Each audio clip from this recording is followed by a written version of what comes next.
this evening. My name is Angela Nober, and I'm the Bristol Township School Board President.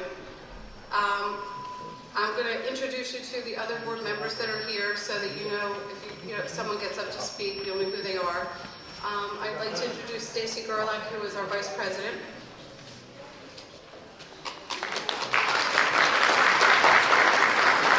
Catherine Bachman. James Baker. Earl Bruck. Helen Sini.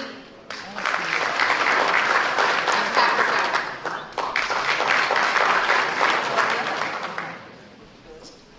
This special meeting is being video and audio recorded for the purpose of posting the recording on the school district website. The presentation component of this meeting will begin by offering the floor to Dr. Samuel Lee, the Superintendent of Bristol Township School District, who will provide you with an introduction to the proposed school construction and renovation project.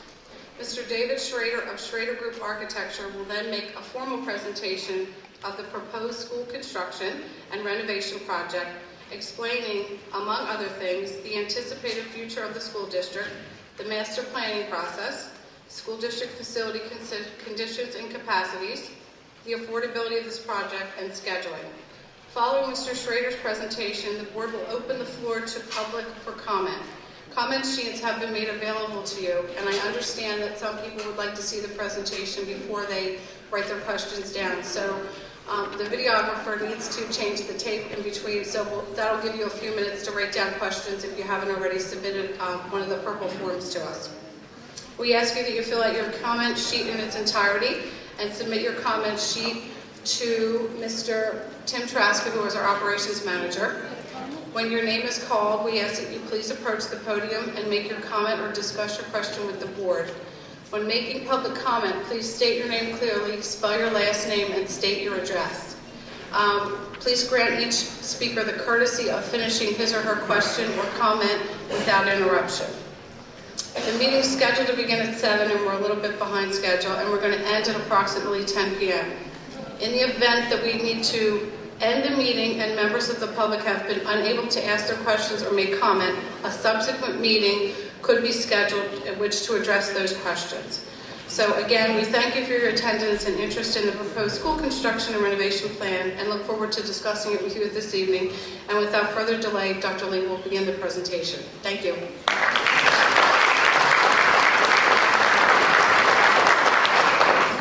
Good evening and welcome to the Bristol Township School District, our Franklin School. We at the Bristol Township School District and community are at a critical juncture. We are challenged all day, every day by our facilities and the possibility that the quality education our children, your children are receiving may ultimately be compromised by the reallocation of scarce and needed resources from the educational process over to maintenance of buildings, quite honestly, that have exceeded their useful lifespan. They have been great for Bristol Township. They come with a lot of history and a lot of success, but they are slowly but surely reallocating significant needed resources in order for us to provide the world-class education our students deserve. Before I introduce Mr. Schrader, and before I walk us through a couple slides, I have a couple questions for the audience. And I hope you have the answers. In the interest of promoting participation, I have a reward for you.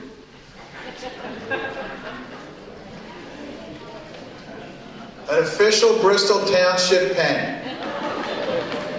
They're very attractive, functional, and I find them quite useful, as do many of our students and staff.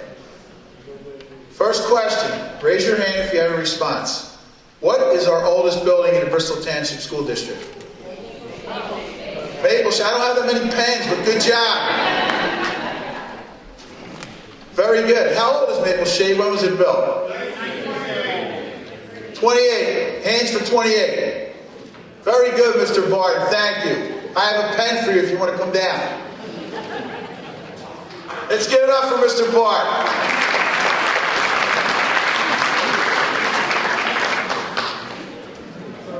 Thank you. I'm going to leave it right here. Well, you know what? I'll take your hand. Good job. Thank you. What is our most recent newly constructed building? Armstrong. One pen to a customer. Good answer, though. Armstrong is correct. When was Armstrong constructed? 1959.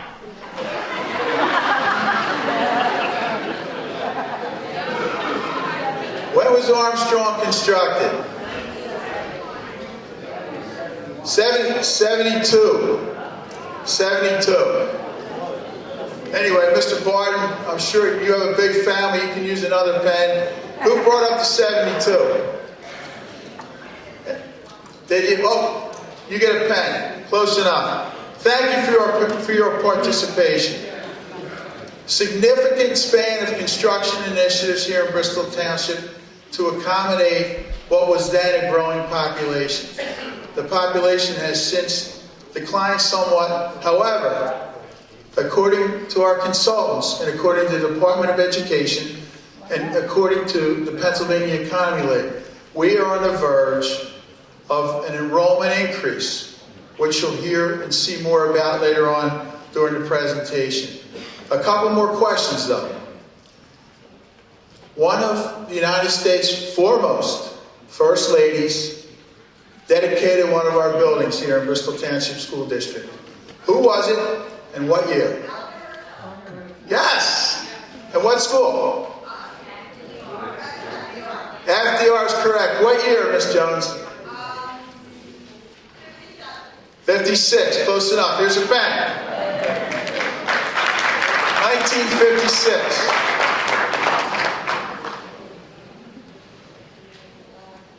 And what president visited our school district most recently? That was an easy one, right? I believe that was 2008. But thank you for your participation. As noted through the questions and language, we do have aging and challenged facilities. We have to do something in order to maintain the quality, even enhance quality, and provide a 21st century educational environment for our kids.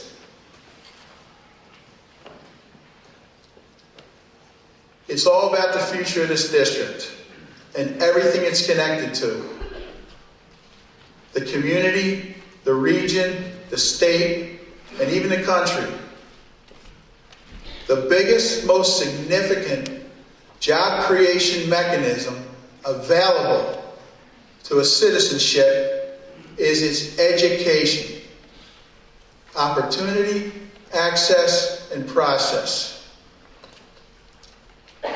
As I mentioned, our facilities are deteriorating, and the longer we live with them, the more costly and challenging it becomes.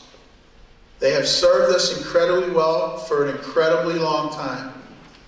Our maintenance staff and our custodial staff do a fantastic job. Some of them are here. Stand up, guys. You deserve to be recognized.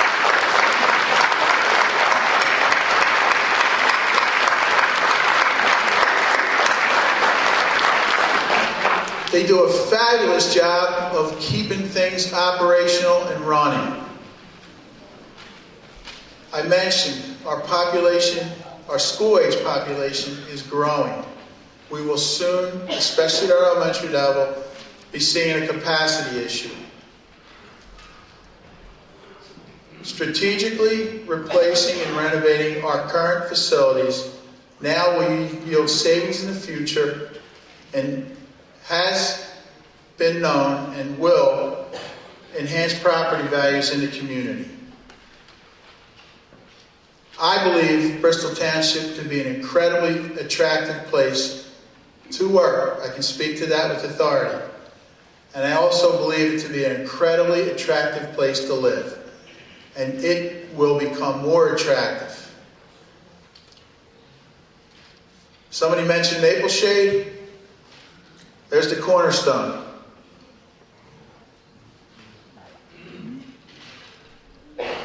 Here you have a picture of our current, one of our boiler rooms, the new high efficiency boiler, working side by side with a legacy unit. Which one do you think costs less to operate? Absolutely, by far. At our Washington Elementary School, we had a boiler die on us, and we replaced it, and its functioning and its functionality with the proposed boiler room. This is current. This is outside. You can see how large that device is. But we needed to get through the winter to keep our kids warm. This is window fixtures, window sills at Washington also. They've seen better days. This is our Mary Devine School, great school down there today, built in the 50s. It's had a lot of makeovers, a lot of Band-Aids to keep it functional and operational. This is Washington Elementary, relatively attractive, looks like an elementary school. But if you put an infrared gun today, or yesterday in particular, outside that facade, you could see the heat and energy leaking out of that building. This is FDR, where Eleanor Roosevelt visited. These are the window sills, the window treatments. They also do not promote high efficiency energy usage. This is a siding of Roosevelt. We've since repaired this. Thank you, gentlemen. It looks a little bit better, but it's not at all functional. This is the outside of Devine, the entryway. You can see the capping that's been peeled back. This is the roof of the site we're on now after one of our weather events recently. This is inside FDR. You can see the window treatments. This is a computer room. Technology. Today, and increasingly in the future, will be a more prominent part of educational delivery and the process itself. It requires unique, dedicated environments to ensure the integrity of the equipment itself and the comfort of our students. Our cooling mechanism currently, in this particular site, you can see it at the top. It's a big fan. We compromise opportunities for our kids, and number one, and secondly, we compromise the equipment in that particular site. On the left is Emerson, they're both Emerson, and on the right is a compliance issue. The door swings outward, which is a violation of ADA. And it's just one example. This is one of our multi-purpose rooms in the elementary schools. This is a kitchen at Lincoln. Notice the door to the freezer. This is a floor at Barton.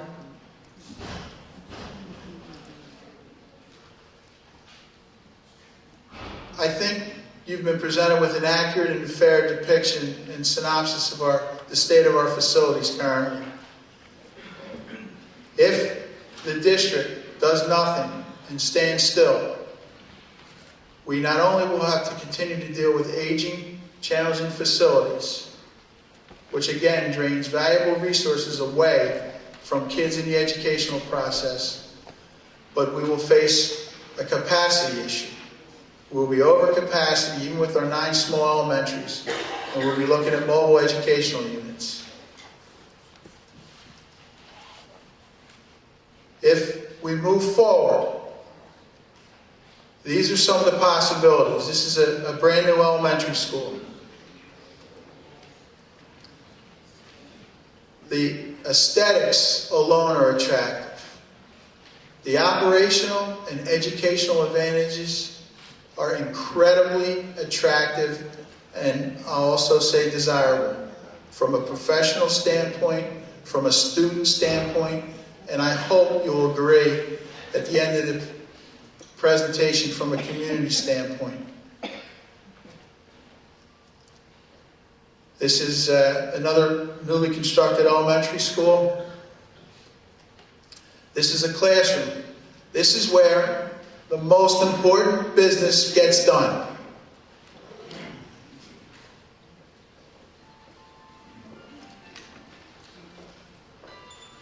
This is the Library Media Center, a big part of our educational programming.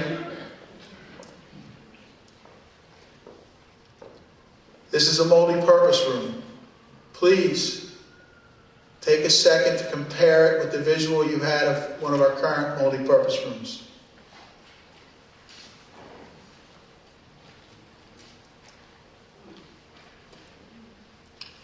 This is an entry vestibule from a newly constructed elementary school. Note the segregation opportunities and the security features embedded in the design in the building. An isolated vestibule. For someone to gain access or entry, you need to go through 2 portals. We do not have that opportunity currently in any of our elementary buildings.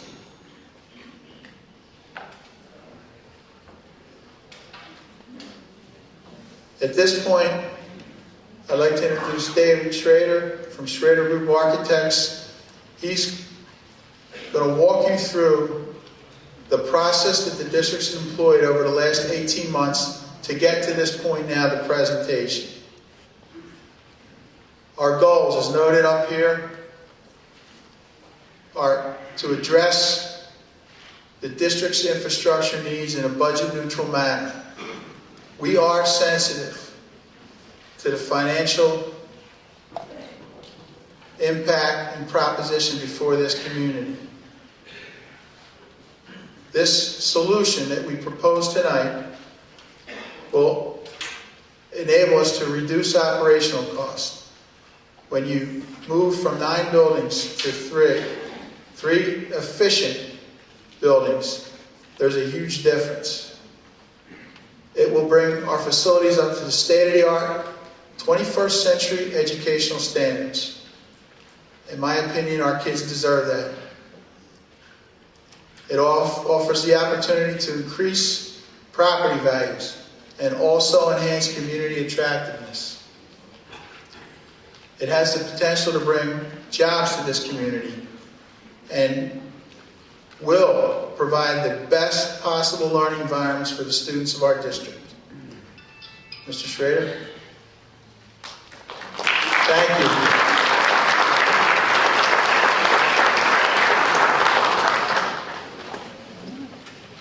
I have 3 pens here left.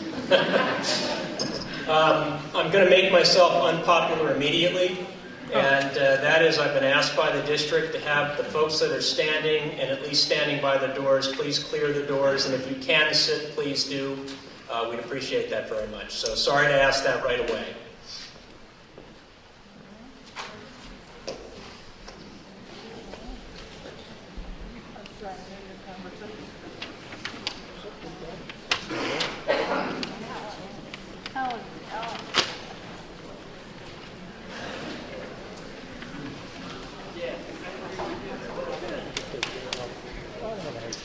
Okay.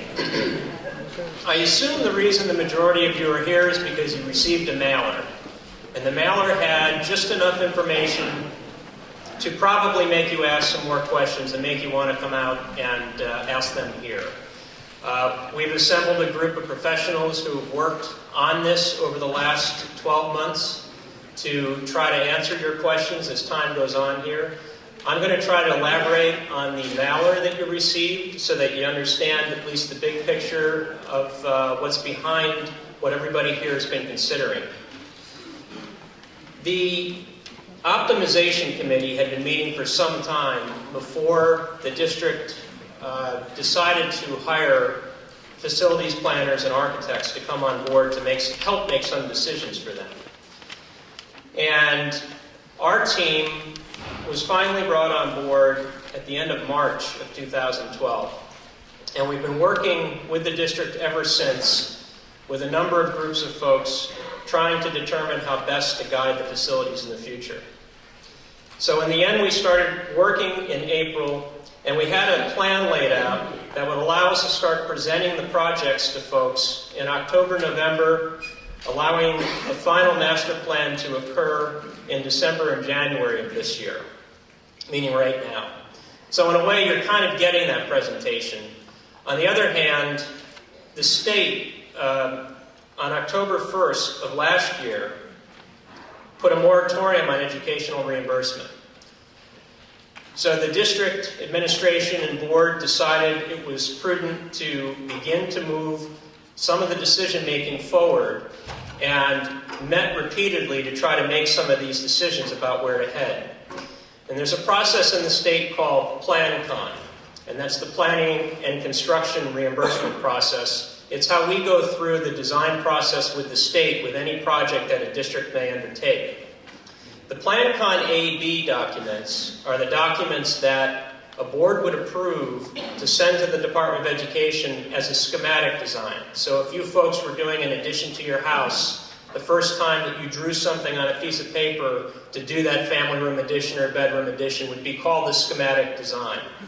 When you get to the point where the documents have dimensions on them, all of the mechanics that create the systems in the buildings, those are called construction documents, and those are further on in the PlanCon process. But in the case of the Department of Education, in order to get to the point where a district could possibly get reimbursement down the road for the projects that they might undertake, they had to submit this schematic design package on October 1st, by October 1st of 2012. So the district moved the process up just a bit, and in August we stood here in front of a group similar to what we're standing in front of today and talked about the feasibility study process and what we found. And there were three elements to the feasibility study process. The first was a facilities assessment. And you probably had 10 or 12 engineers and architects scouring through all of your buildings for, I think it was 2 weeks in the end, determining what needed to be done in all those buildings from top to bottom. And then we laid out the costs for what it would take just to fix those facilities as they stood. And I'm going to share some of that with you as well. We also had on board an enrollment projection team called Decision Insight, and Howard Jones is here tonight with us to answer any questions later you may have about enrollment projections. But their job was to take a third look at the enrollment projections for the future. In other words, how many students are going to be in your buildings X number of years out. So we've got two already in place, two enrollment projections. One was the Department of Education, that I'm going to share with you shortly. The other was the Pennsylvania Economy League, which we don't have in here, but fell somewhere in the middle of the two. And then the third was the team that we brought on, Decision Insight, who actually did this full enrollment projection study.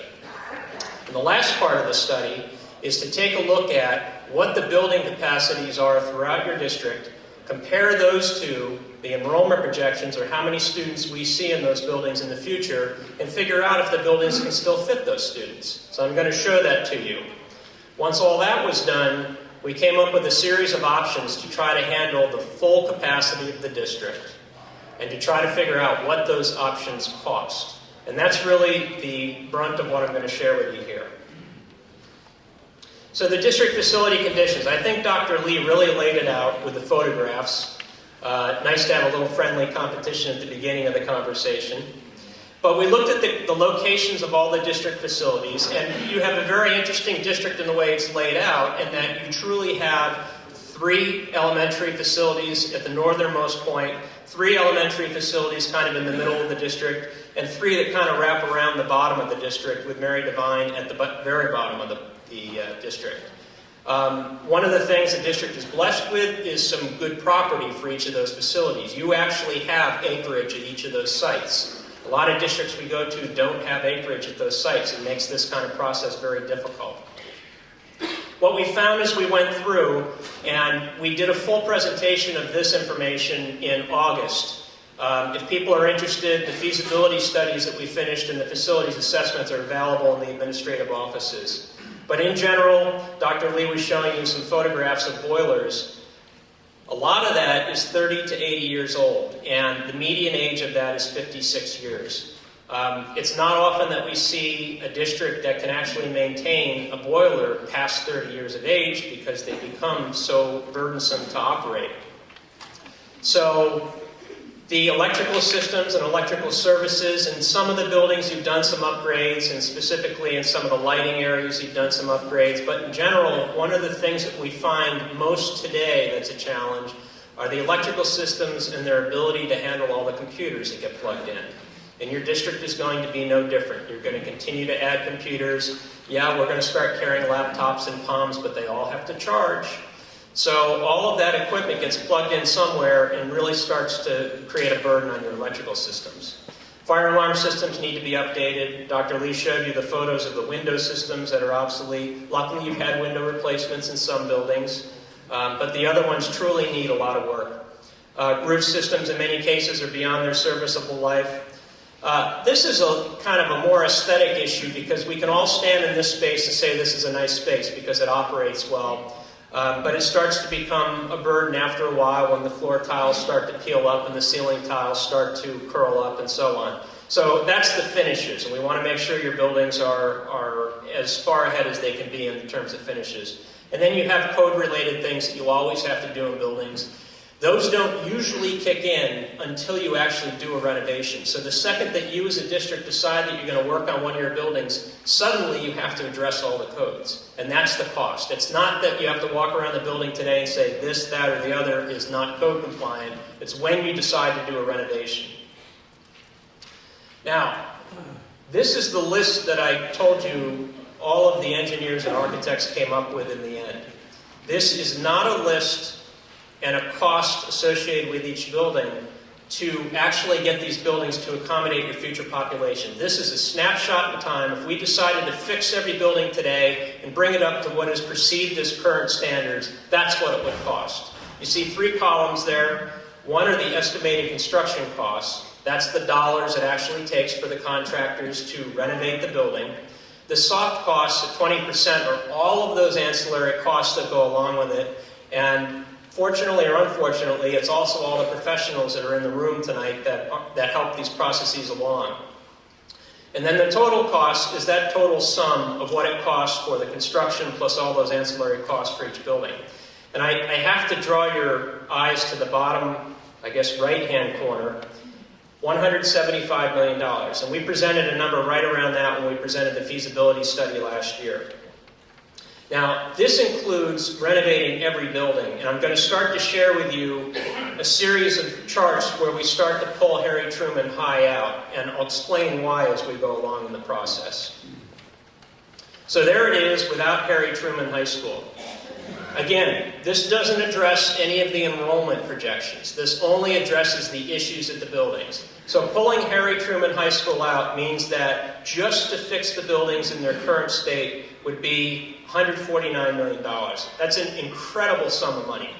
But I want you to keep that fixed in your head as we go forth with the rest of this. $149 million. Okay. Now, I'm going to speak a little bit for Mr. Jones from Decision Insight, and if you do have questions later, he's the one who can answer the specifics. I'm going to show you real generalities.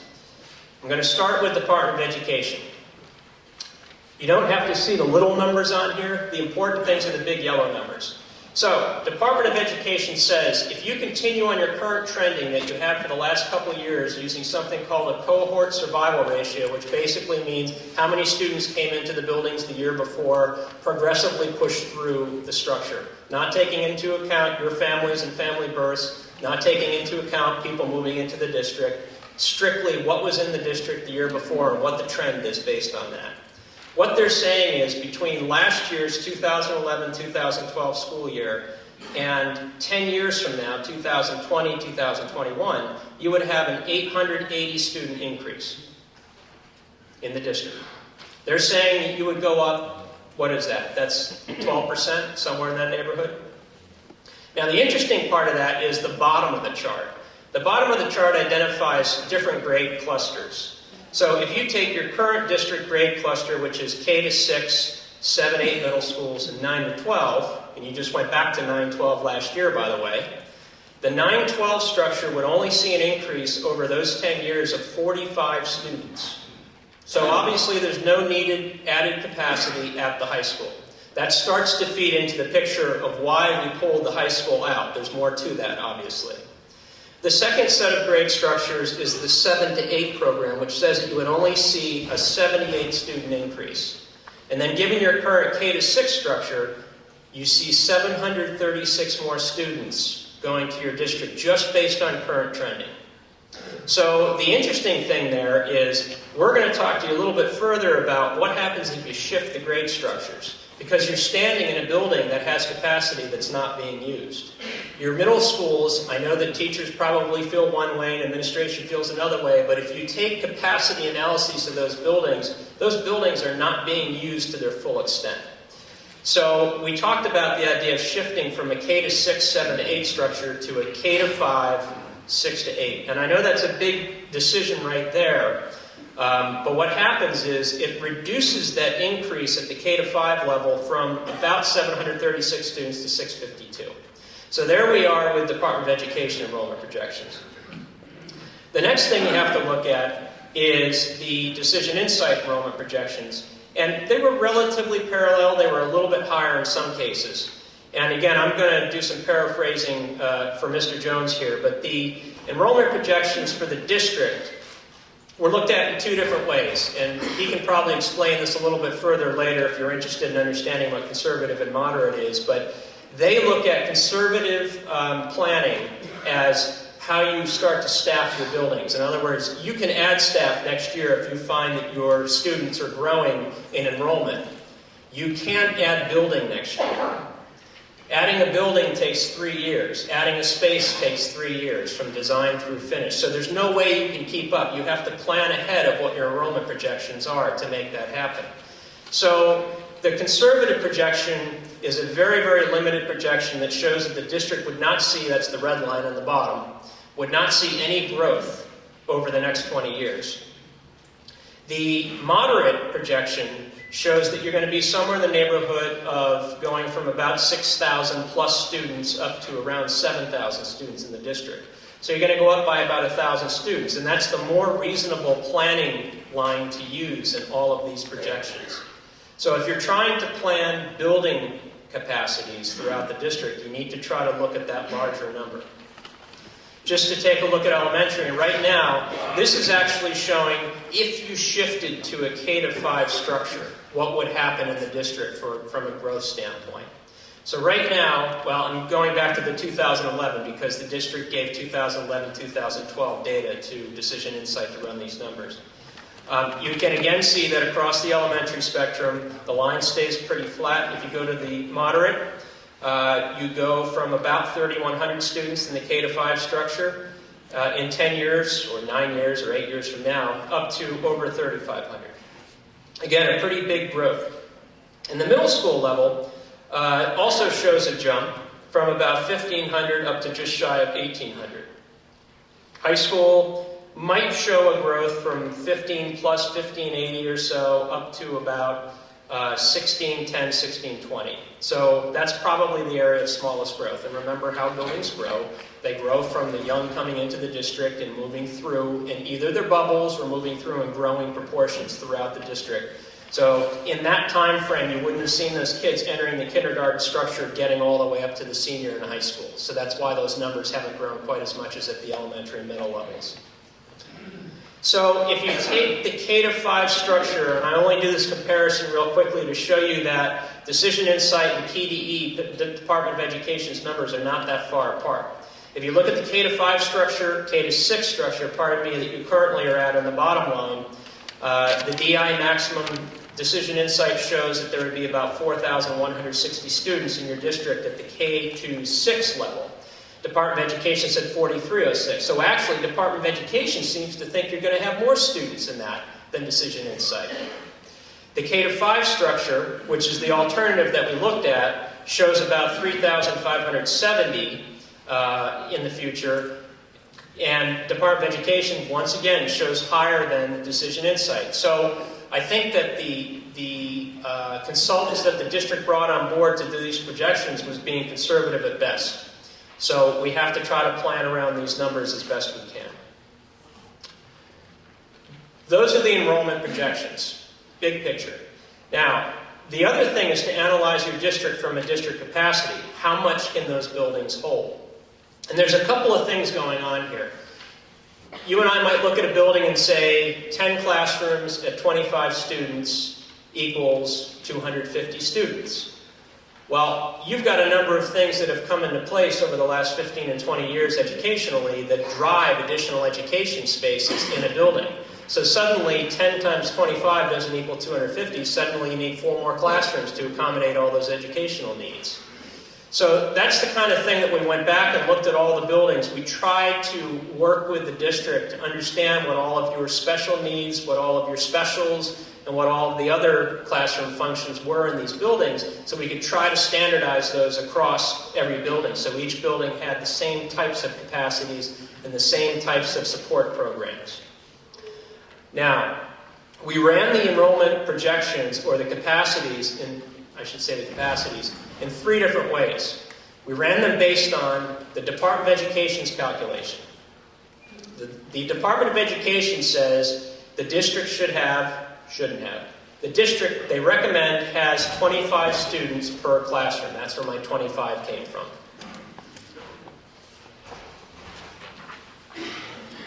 There's another organization out there called Council of Education Facility Planners that says you put about 10% less in a classroom than that. So a typical classroom gets about 22.5 students, not 25. So we ran the capacities that way.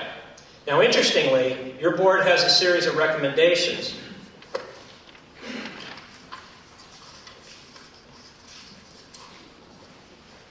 That says that, I'll get the right page, never fear. Kindergarten has 25 students per classroom, which is the number I just talked about from the Department of Education. 1st through 3rd grade gets 27, 4th through 5th, maximums, and what I should say is maxes out. Maxes out at 30 students, and secondary grades max out at 29 students.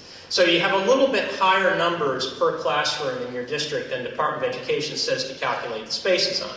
And that's not an issue, that's just the way that the district staffs and mans their classrooms. So, not using Department of Education, but using district calculations, this is the supposed capacity in each of those buildings. Barton at 561, Buchanan at 558, Emerson 392, and you can read the rest. The enrollment in each of those buildings last year in Barton, and by the way, as you all know, buildings change by the day.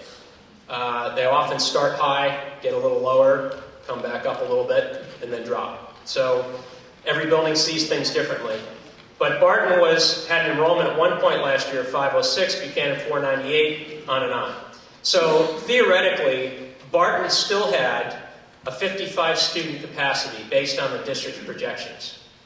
Now, if you used Department of Education, that building would have been over capacity today. But using district projections, you still have room for about 2 classrooms worth of kids at 55. Going down to Lafayette, this says Lafayette is actually a little over-enrolled right now. This also says Lincoln's a little over-enrolled. Mary Devine is over-enrolled by about 44 in the 3rd column, and Washington has about 8 too many. So you could look at this rationally and say, well, we're still under capacity by 124, so we could shift the people around the buildings, and that's a reasonable decision. The enrollment in 2020 is a different story. We ran the calculations for those, and you can see 4,160 are going to be in those buildings. So the district will be 389 students over capacity at the K-6 structure. K-6 structure. So that triggered some of the option decisions and some of the things that the optimization committee had been looking at. So that is really where that conversation about K-5 went, because in the middle schools, first of all, Armstrong and Roosevelt theoretically under capacity by 521 and 360. You theoretically, and I say that because everybody who's running those buildings knows that those buildings feel like they're being used heavily. But if you run the calculations based on capacity use, those buildings have more space than they need. And on top of that, Franklin is just sitting here. Now, Truman has a capacity of 2,111. Enrollment today is 1,571. By 2021, enrollment will be 1,657. Still has room for the 9 to 12 structure there. Again, another reason we looked at the district and said, maybe the high school is in first priority. I think it's pretty clear by now. You've seen through Dr. Lee's presentations of how some of the elementaries look, and you're seeing by the calculations for some of the capacities that the concern is at the elementary level. That triggered the options that we came up with. This was narrowed down probably from over 20 options. And we worked with the optimization committee and later with the board to try to narrow that down to the 8. This decision-making process probably would have gone through January, February of this year if not triggered by what I had talked about earlier, being the moratorium on educational reimbursement. So we had to make some pretty fast decisions with the optimization committee and the board last year, and those decisions were made, I think, on September 27th, to try to move with the option 8, which is 2 changes. The first change is taking the district from a K-6 to a K-5 structure. And that allowed us to take a very traditional today 6 to 8 program and plug it into 2 of the buildings that are middle schools, because you have capacity in all of your middle schools to accommodate that. And then the 9 to 12 stays exactly where it is. There's a whole series of spreadsheets behind each of these estimated improvement costs. But at the time that we ran this, the option 8 was $178,820,000, including Truman High School. So think about that, which is taking all of the capacity issues that you're going to have for the next 10 years and dealing with it, plus renovating or doing what we did in option 8 and getting you the capacity for the students in new facilities, and compare that to the $149 million that I talked about earlier just to keep status quo. So you can already see, and I know these are huge numbers, they're all millions, and anytime you look over $1 million, it's a giant number. Anytime you look over 100,000, it's a giant number. But that's what you're looking at when you look at these giant numbers to work through the district. So that decision, this is a little tough to read, but it was in your handout. Harry Truman High stays the high at a 9 to 12 program. FDR closes. And we move all of the students into a renovated Benjamin Franklin Middle School and a renovated Neil Armstrong Middle School. And we do that by consolidating the elementaries. So, as I talked about that map at the beginning, where we've got 3 in the north, 3 in the middle, 3 at the bottom, we were taking Lafayette, Maple Shade, Mary Devine at the bottom, and taking one of those sites and putting a new elementary school on that could accommodate that student growth. So in other words, we close those 3 and build a new building on one of those sites. Lincoln, Barton, and Emerson go to a new elementary school. Fitch, Washington, and Buchanan go to a new elementary school, again, on one of those existing sites in each of those areas. And each of those buildings has 1,300 students. And I'll talk to you about that student capacity in a second, because at first blush, that sounds big. So the middle schools are each 900 student buildings, which is a reasonable size for a middle school, Neil Armstrong and Ben Franklin. The high school is what it is today and continues to accommodate the needs, and you get 3 new elementaries on 3 of those 9 sites. Now, what happens when you take these 3 1,300 student middle schools and you have that K-5 planned capacity of 3,900 students in the future? The enrollment today, which again varies, of somewhere around 3,134 at K-5, in 2018 and 19 becomes 3,570, and you have additional capacity in the district for that future that you don't know about. You have a capacity of another 330 seats. And we went back and forth with the administration and board about, is it a 1,200 student or a 1,300 student? And I think in the end, the conversation has been about 1,300 students just to give you that wiggle room in the future. So, from this point on, the conversation is about the taking the operations and maintenance, which right now in this district is in a leased facility. The district is paying a lease on. and taking the administration out of this building, because this building is a perfectly adequate middle school that we can renovate, make look new, and replace and move the students into. And then we also take Armstrong and we do the full renovation there. And those two projects are down at the bottom at $16.3 million on the right-hand side and $20 million. But we take these three elementaries on the Buchanan, Emerson, and Mary Devine site. We build behind the existing buildings while students are going to school there. And we build $37.3 million buildings.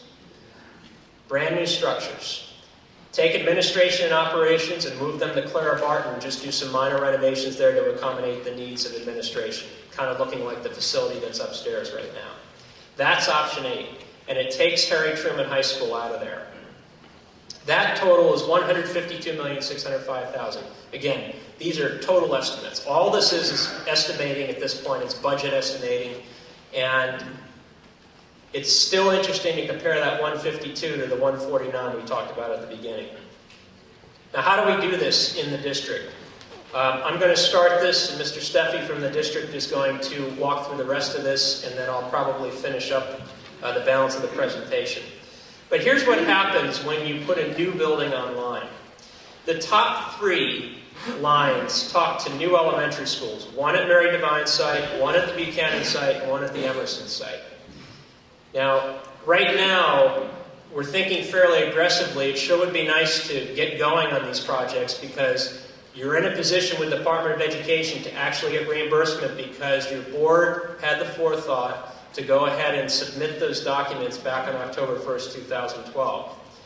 So if you started immediately, sometime soon, you would start seeing savings in the district because those buildings will come online in fiscal year 2015 and 16. And we'll talk a little bit to what the third column means, which is staffing efficiencies. But obviously, when you bring 3 buildings together into one, there are some efficiencies to be had in the staffing. There's also a deferred maintenance that's going on in all 9 of your elementary schools to the tune of almost $250,000 a year. That is $250,000 that in new buildings you wouldn't have to budget anymore. And suddenly it comes out of the budget and goes back into money that can be used within the district. And on top of that, our engineers ran Department of Energy comparison guides between the buildings using your existing energy usage numbers against what new buildings would cost. And if you took those 3 buildings in the Mary Devine area and put them together as a new elementary school, you'd be saving $95,000 a year in utilities. Now that's a huge number. And that goes back to those old boilers that Dr. Lee showed you at the beginning, as well as the older lighting and the older electrical systems. The Emerson site's at about $61,000 savings, and Buchanan site's at $157,000 savings. Now that's because of the heating systems that are in each of those types of buildings. So where you have electric heat, you're obviously running a lot higher cost than some of the other types of heat. So that goes on and on down the board to the Barton Administration Operations, where you're not really going to see savings because it's going to be kind of a shared from existing facility to new. And then Armstrong and Franklin, you'll see some savings in those buildings as you implement all the new systems. So that's kind of the crux of that information. I'm going to let Mr. Steffi address the rest of the financial portion, and then I'll probably hop back up for a moment.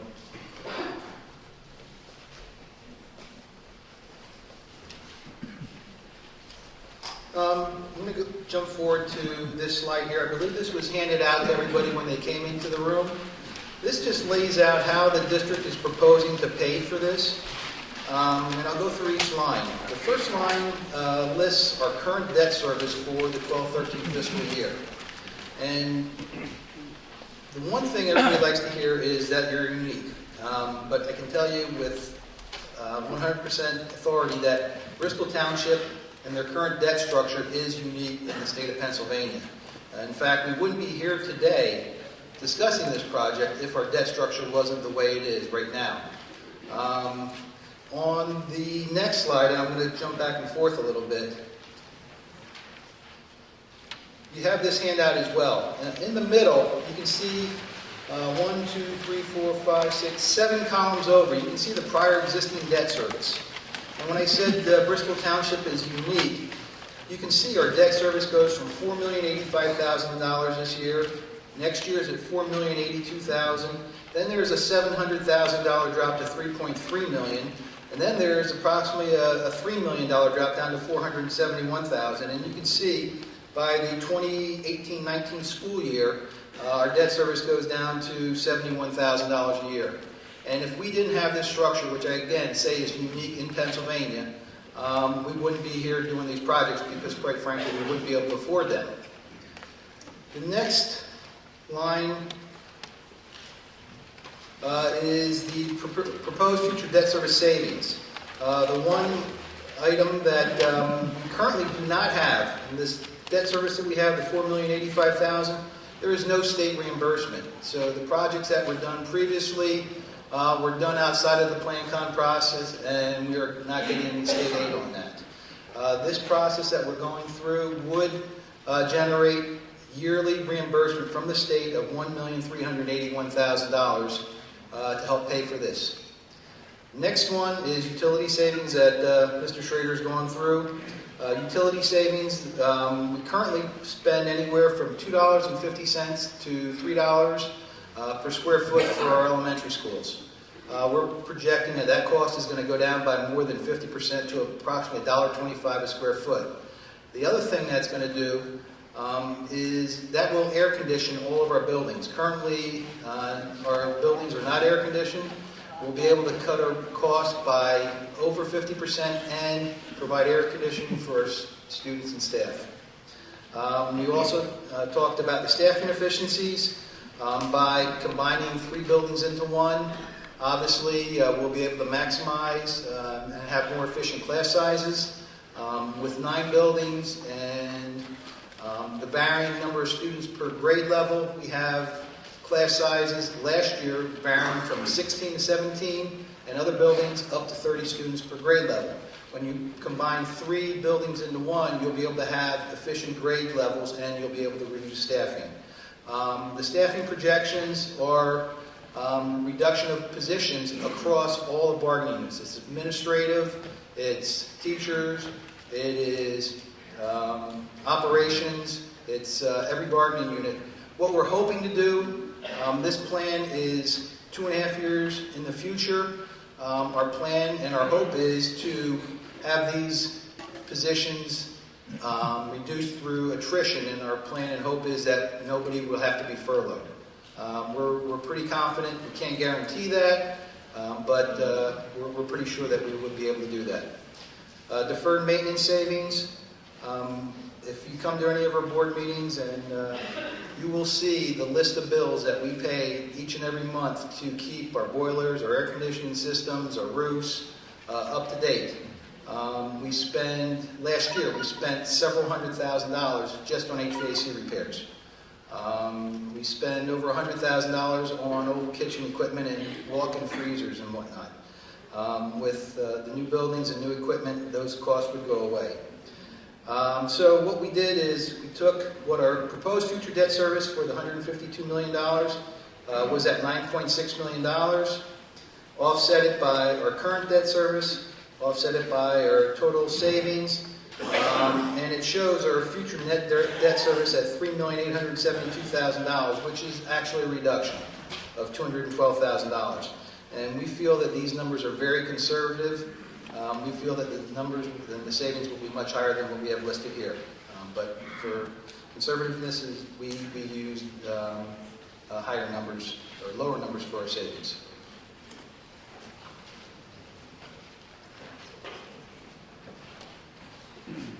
So I think just to go back to that, you are indeed in a unique situation. There aren't many districts that come off of their debt service to the extent that you are and have the ability to replace that with potential projects to try to take care of your building. So you're in a situation where those debt obligations are coming to an end. You've got historically low interest rates, and those calculations that were done by your district financial advisors suggest that you can still take advantage of some of those low rates at this point. The district has a very favorable credit union or rating, those operational savings that I showed you, plus again that reimbursement from the Commonwealth that we talked about earlier.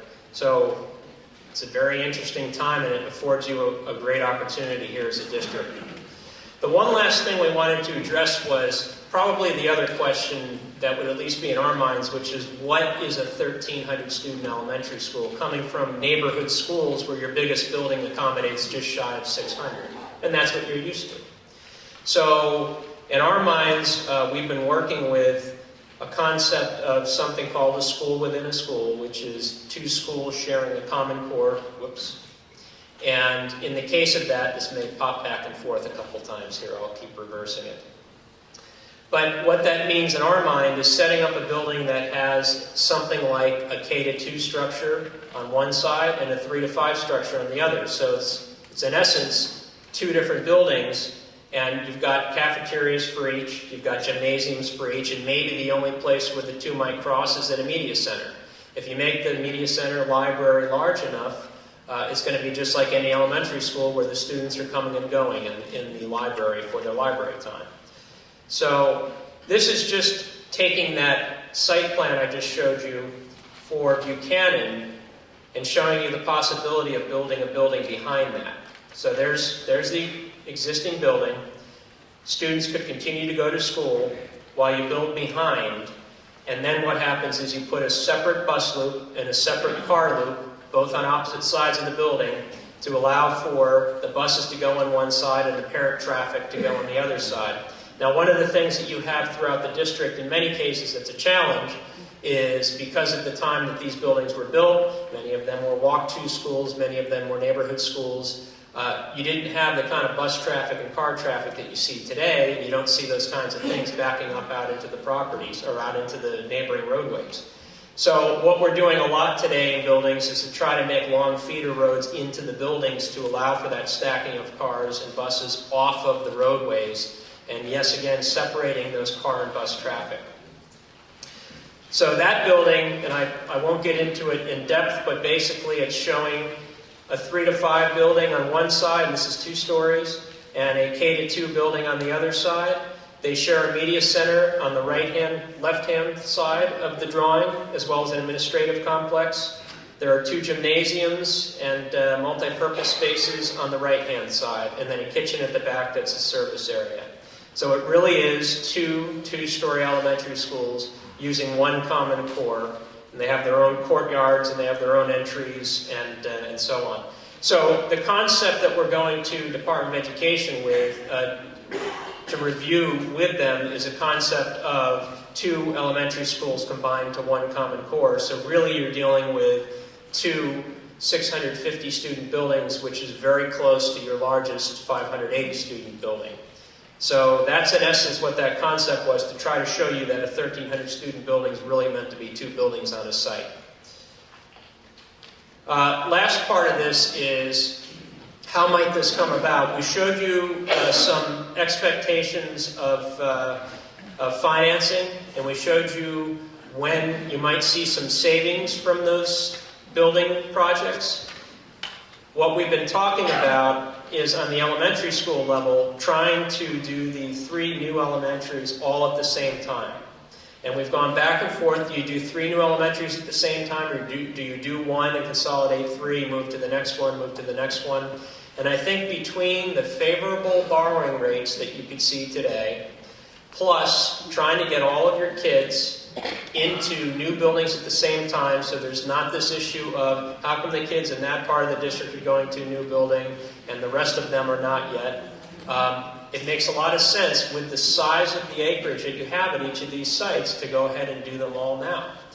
And I think that the financial planners were able to show that that can be done within the debt service structure. So the first design for the 3 elementaries could possibly happen as late as the end of this year, which would mean that you could have bidding in the district, large projects right here in this neighborhood, in February of 2014, with construction in 2014, 2015, right here in the area. That would be, in my opinion, it would be a boon for the design community. It would also be a boon for the construction community. So the timing is right for something like that, certainly. Barton Administrative and Operations Building, to move, well, the intent there would be that we try to get Barton ready so that the administration can move out of this facility so that we can start the renovation here so that this becomes a middle school after that. So there's kind of a rolling effect here from building to building. So that one would have design completing in March 2015, bidding in April 2015, and construction complete by December 2015. Armstrong can then happen. The goal there would be to work over 2 summers and some ancillary work during the school year. Design complete March 2015, bidding in April 2015, and construction complete July 2016. Now these are kind of hypothetical at the moment. The board really would need to make a decision if they want to go this route, but these are hypothetical approaches that the district could take to kind of roll through the buildings to do this. And lastly, the building that we're in, once administration is out of here, you can start renovation. So the bidding would be complete in December 2015, because at that point, Clara Barton would be open for administration and operations to move into, allowing you to start construction here. Since the building is vacant, you could work through December 2016, and all of a sudden on December 2016, the students could move into this building for the new school year, or for the balance of the school year, starting during the holidays.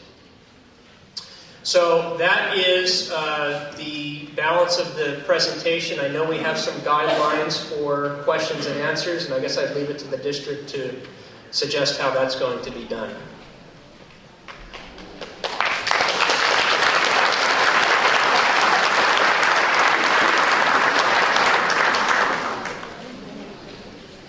Thank you, Mr. Schrader, and thank you, everybody. You've been very patient and a phenomenal audience. That being said, there's a number of questions. Yeah, and we need to change the tape. So with your permission, and you okay? I just got word we're good to go. We will continue with everyone's permission.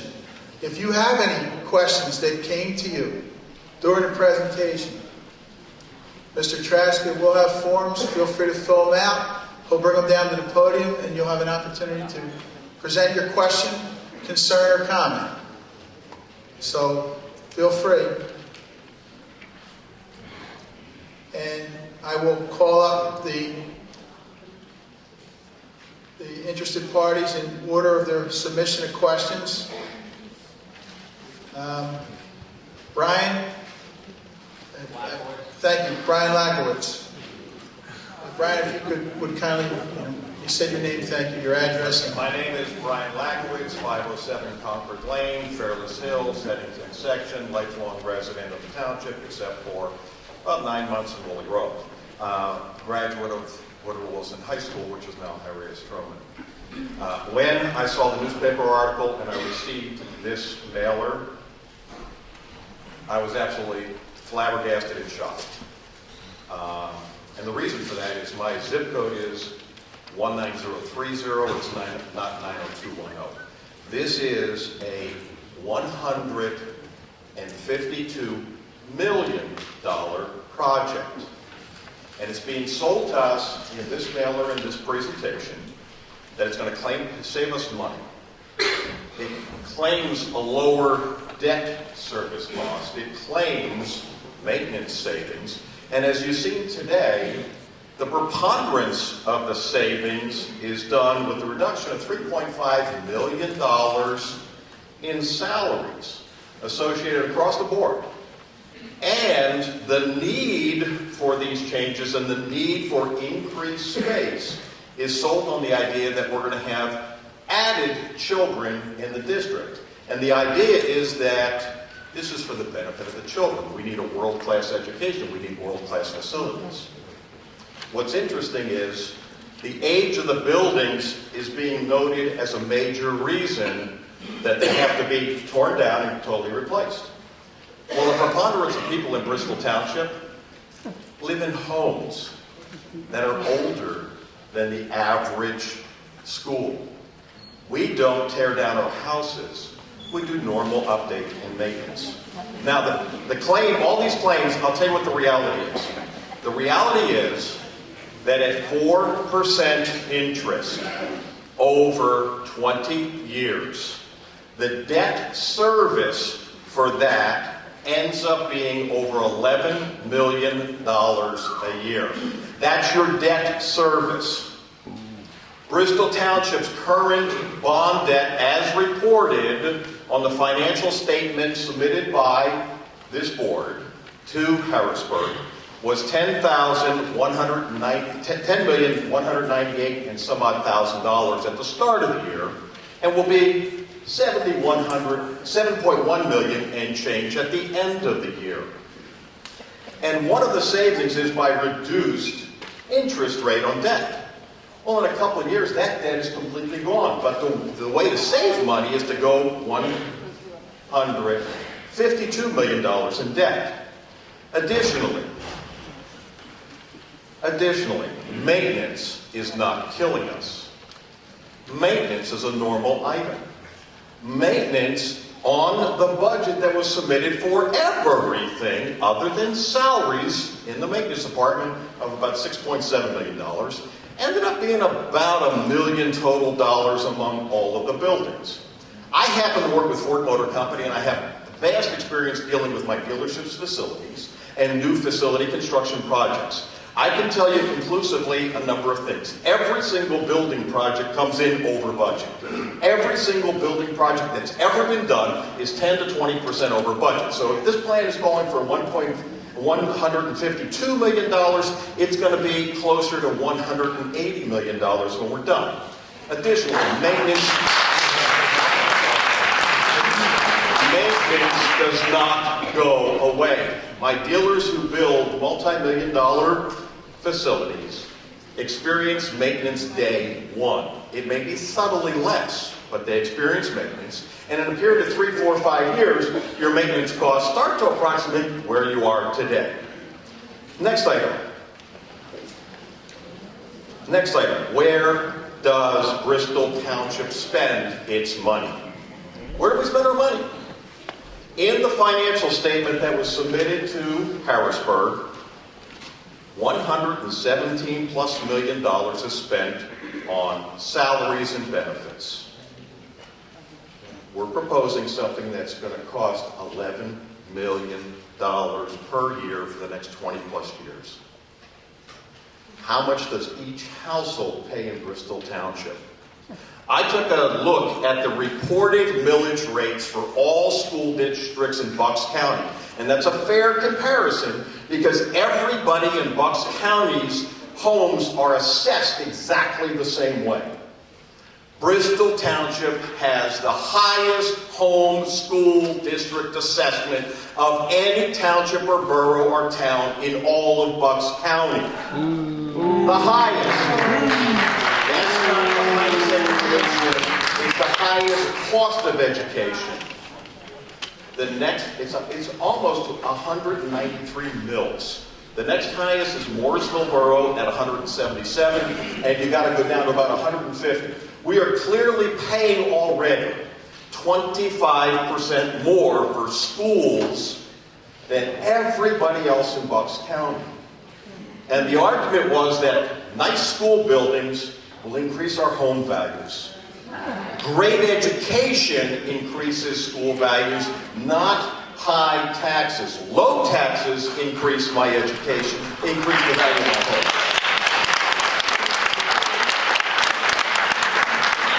Now, a more critical issue is, before we jump into $152 million of debt, which equates to, I think, at least $3,500 per household if we paid it one lump sum, but we're going to pay it with interest over time. Before we do that, there's a problem with an unfunded pension liability in Harrisburg, in the school districts, and in every town. That's not being addressed in the 193 mills that you have in your taxes already.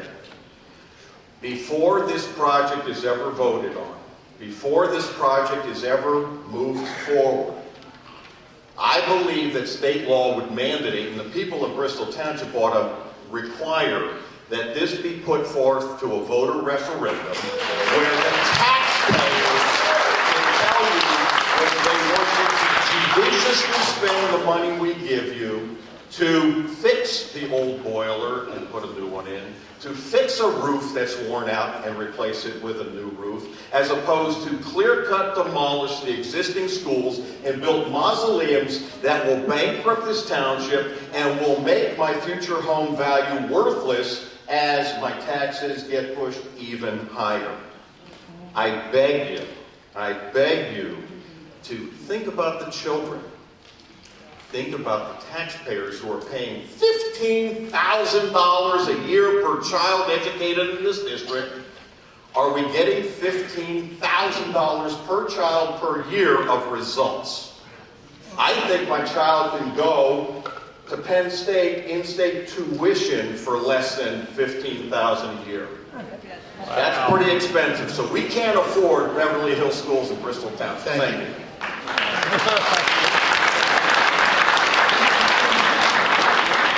Mr. Angelini.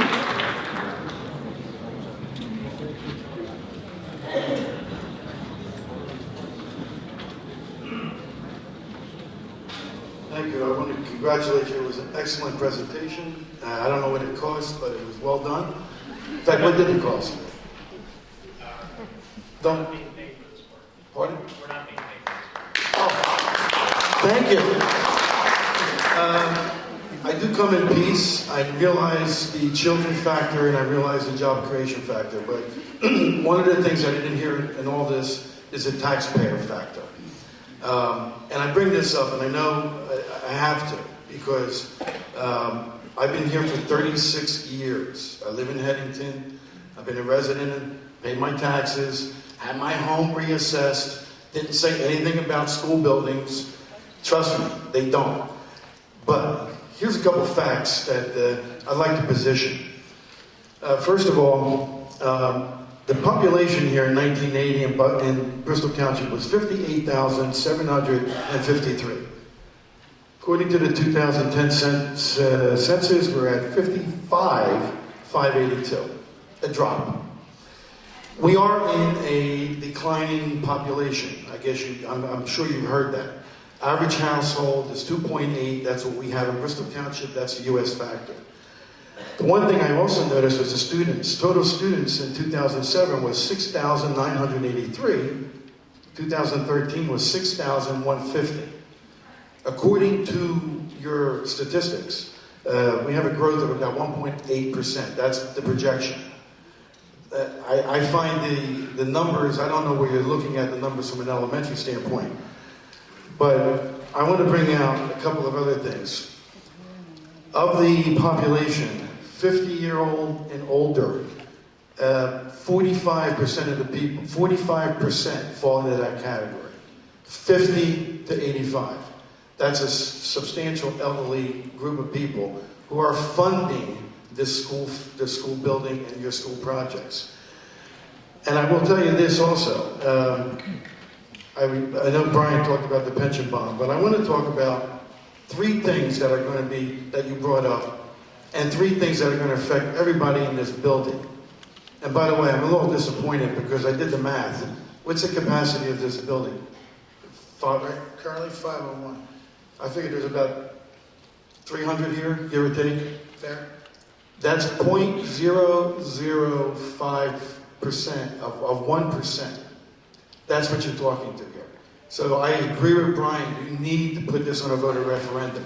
It has to go, because you don't have the representation here. But let me just point out these three things, and you've given me time, and I appreciate it. First thing is about low rates. You will have low rates for the next 4 years. The Federal Reserve has mandated it. So what deal you're looking at today, you will be able to get next year and 2 years from now. Why? They have to. Because if they raise the rates, they will bankrupt the country.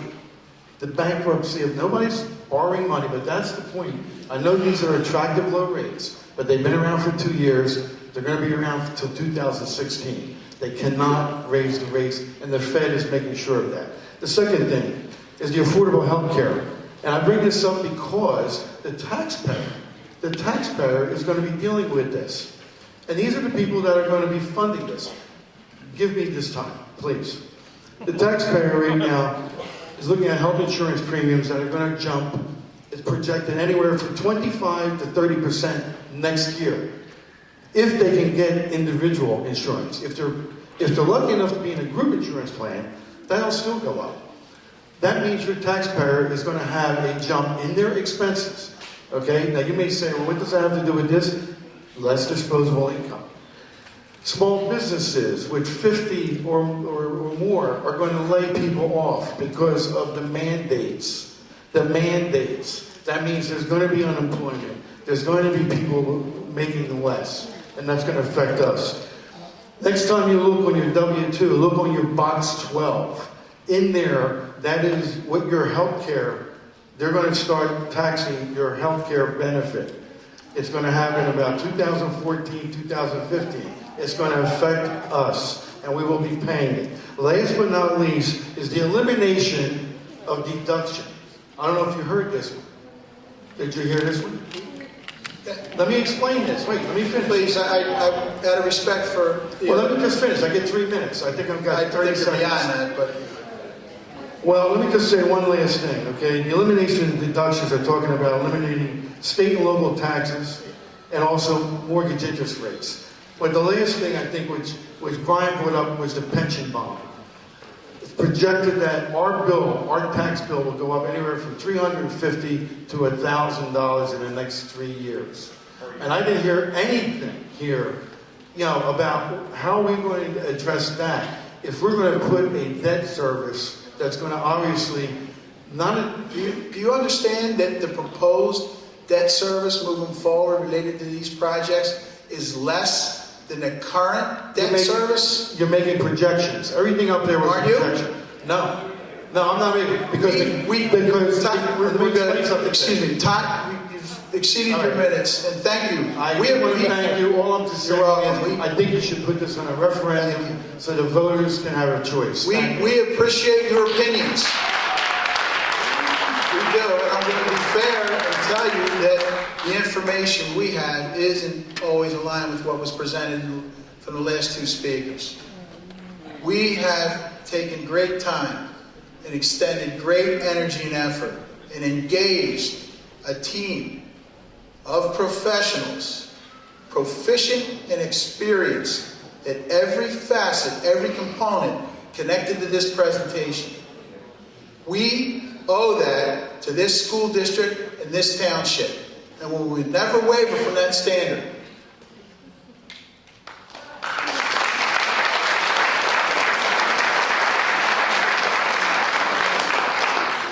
Mrs. Kish.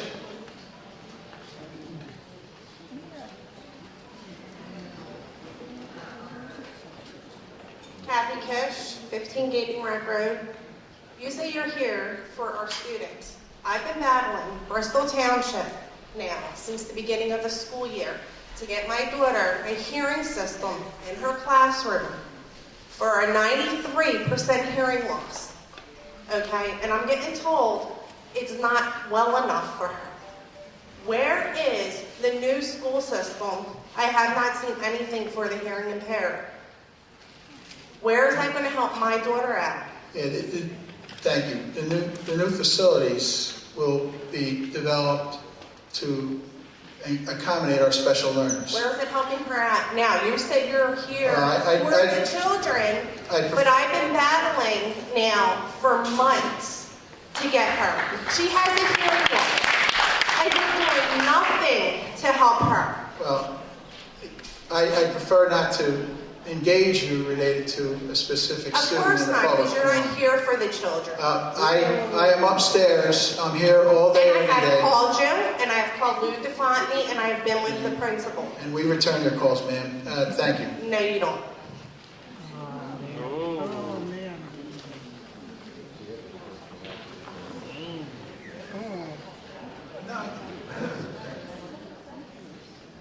Mr. Bill, sir, thank you.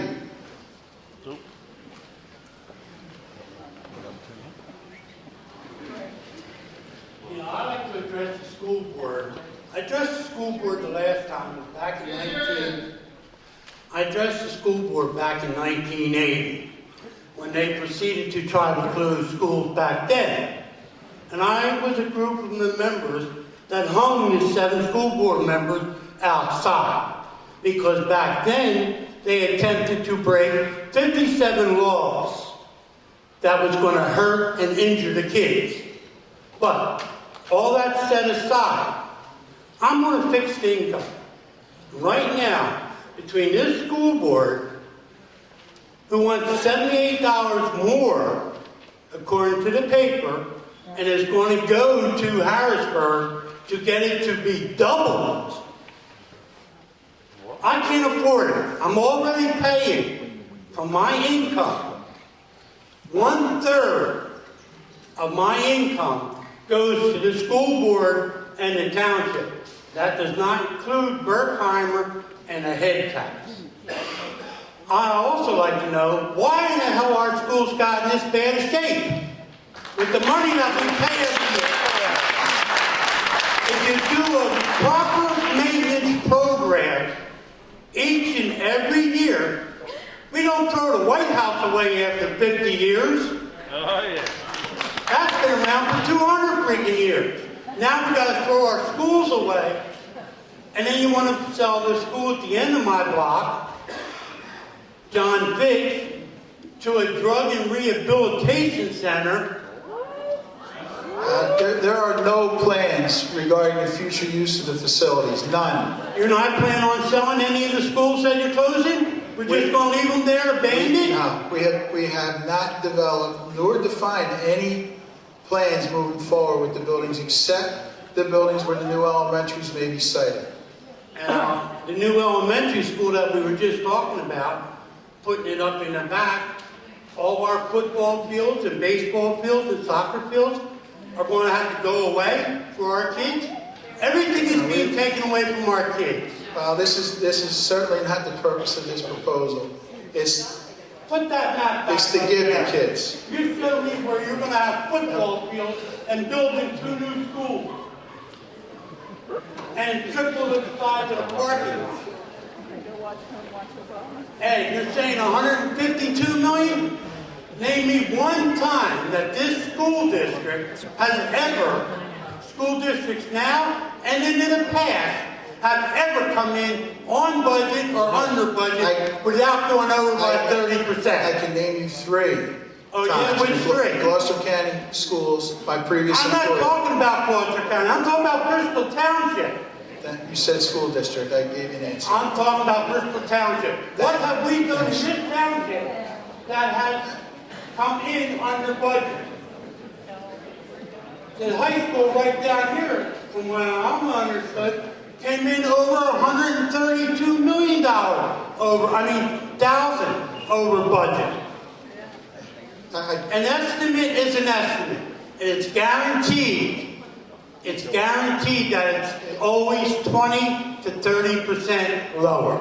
Well, I'm not sure about that, but thank you. Krista Orlikowski?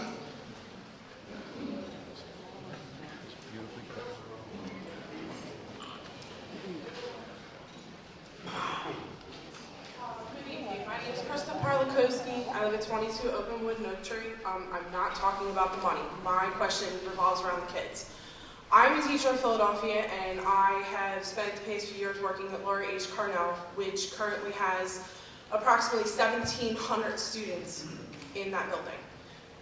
I worry about logistic issues, about there being 1,300 children in an elementary school. Whether there's 2 buildings that share facilities or not, Right. It's a logistics nightmare.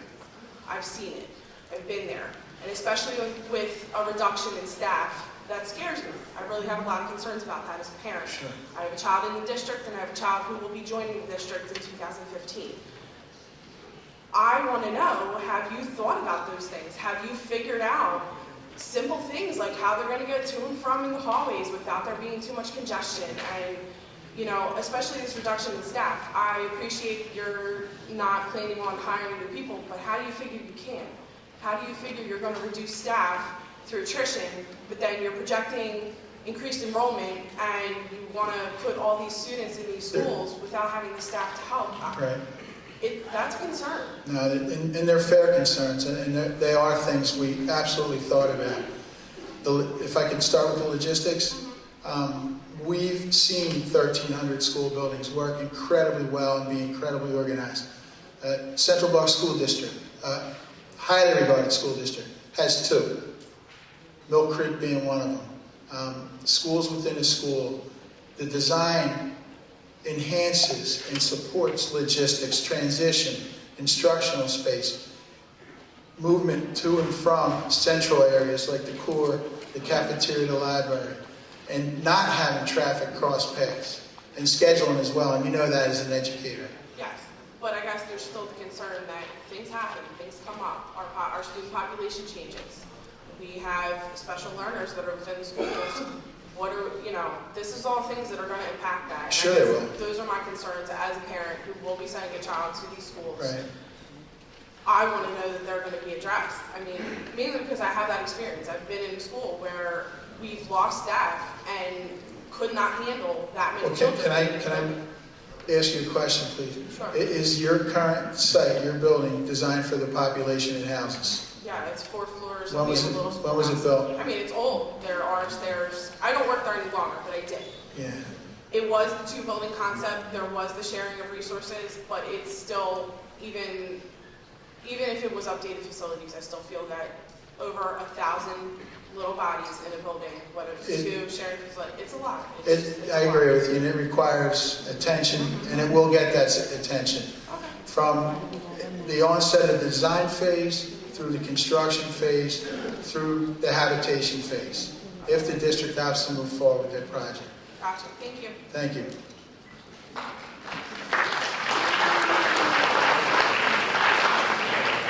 Janice McCormick.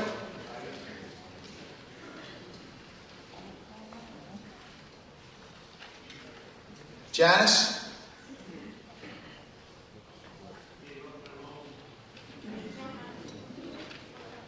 Okay. Bruce? Robideau, yeah.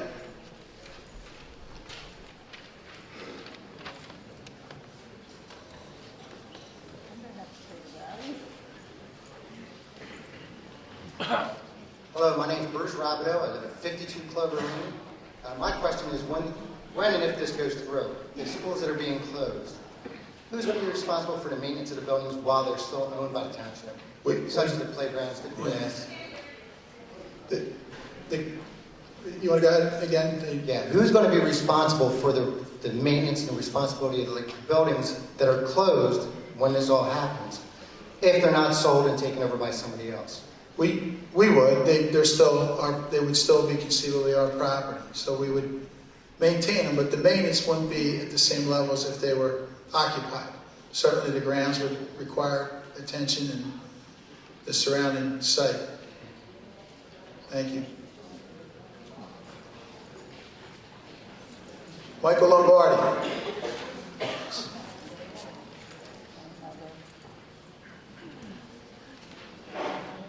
Michael Lombardi? Oh, sorry, thanks.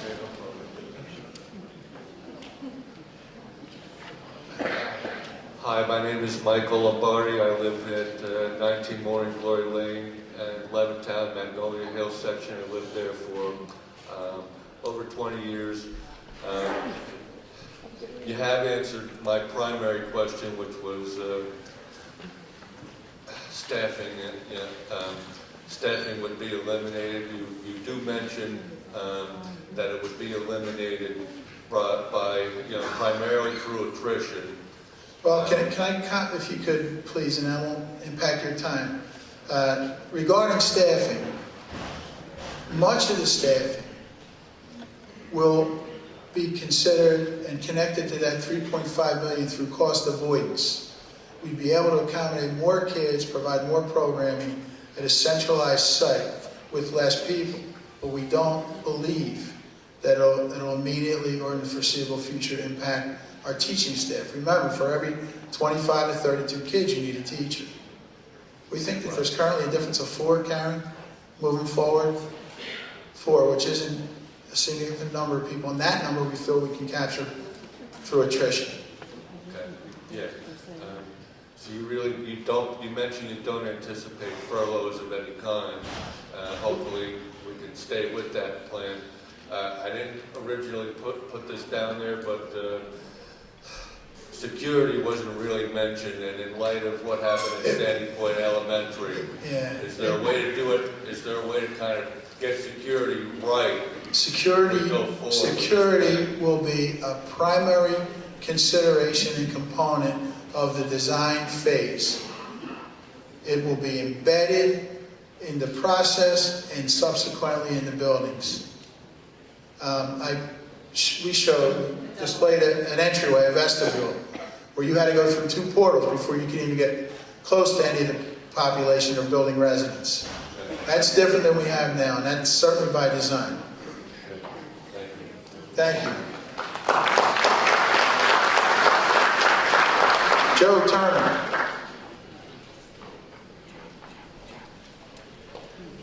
Joe Turner, 51 General Road. In the interest of time, I'll go on record as agreeing with the first 2 speakers. Also, I've heard this type of presentation before when you built the stadium. And that was another project that wasn't supposed to cost the taxpayers anything extra. And we're into that for how many millions of dollars that we're paying for. And now you got another project here that's not going to cost us anything. And that's all this district has ever done, is cost us a lot of money, and I don't see the return for it. The other thing is Ms. Nobler put in the paper, or was quoted in the paper, as saying that she felt that this project had community support. If that's true, throw on referendum. Thank you. Mrs. Becker?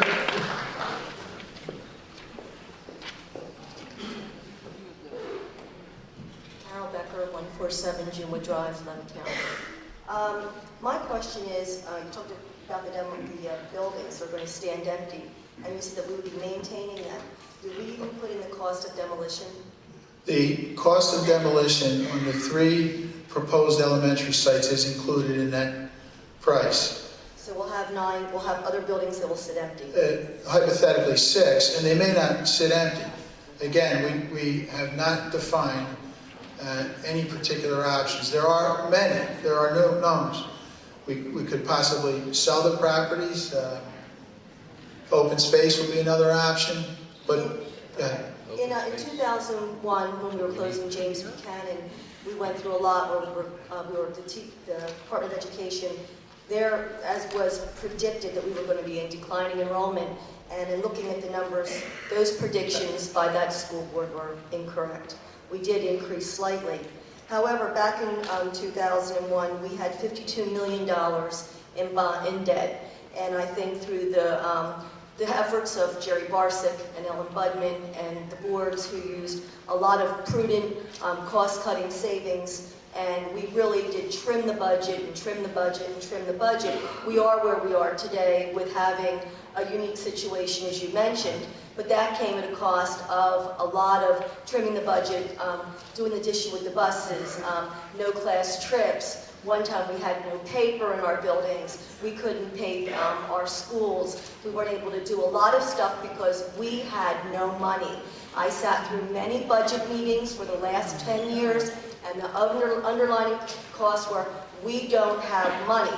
We don't have money. We don't have money. And then I came to a meeting when this was all unfolded, and all of a sudden we are going to borrow $100 million. And this is a fixed cost. I know that you talked about, the cost of it all, but this is a fixed cost. How many years are we going to have this fixed cost in our taxes? It is going to affect our taxes, and this is a fixed cost, as are the teacher and employee salaries, as are the cost of the pension fund. These are fixed costs. How many years? It took us over 15 years to get down to the $52 million. How many years are we going to have this loan? what's the life of the projected debt service? 30 years. So in 30 years, I'm going to be in my 80s, or I may be dead. Most of you are not going to be on the school board. You're going to be retired. My grandchildren, if they live in Bristol Township, may enjoy it. But 30 years is a long time. I was just going to say, I have a long time left in my career. 30 years. And I may not be in my home for 30 years. I'll be pretty old at that point. That is a long time to be paying this debt. Wait, thank you. On the ballot.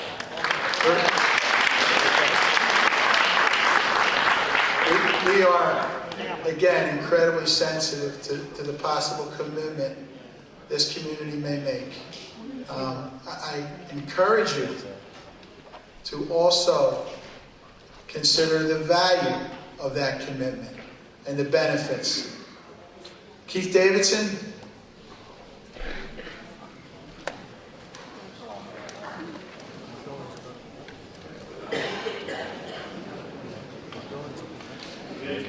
Hi, Keith. My name is Keith Davison, D-A-V-I-S-O-N. I retired from the maintenance department on September 1st. And to me, this is a big joke, because I've watched renovations come in here. You failed to mention in the article in the newspaper that the roofs leak. The roofs were just put on. The roofs leak after they put them on. The contractor comes out, gives the maintenance, the material to repair the roofs. I've always had a problem with that. I live here. I pay the tax. I do a house. I don't drop a couple of shingles off to the person and tell them, here, fix your roof. This building is a good example. The entire first floor, when they renovated this in '95, they fried all the communication boards and units. If you go and look at every room now, you'll see a thermostat hanging on the wall. The maintenance department had to do something to make them work. The high school is another one that was renovated in '95 through an Alberton heating system. In '06, they quit buying the parts. We can't fix it, so we started rating things to make it work. I can see 15 years from now, you coming back to us and telling them you have to borrow another $200 million because you don't maintain them. Well, I was in the department. Right on. I see it. Thank you, Keith. And thanks for your service, by the way. Keith's comments are a testament to his talent. And I also think a testament to why the district should move forward with this project. What? Has nothing to do with that. Where's the mic? Talking to Mike. Can't hear you. Thanks. Talking to Mike. Talk to the microphone. I can speak now because I had my job hanging over my head the whole time I was here. Constant threats. You can get fired. Watch what you say. Don't say this. Don't say that. I thought my friend to speak. Sounds like bullies to me. But I shut up. Now I don't have to. These people need to know. This money will just go right out the toilet. Literally. I could take anybody in this room for a tour. Give me a day at a time. I'll show you 100 things that weren't done that we paid for. Ooh. And the maintenance department will always take that. Thanks, Keith.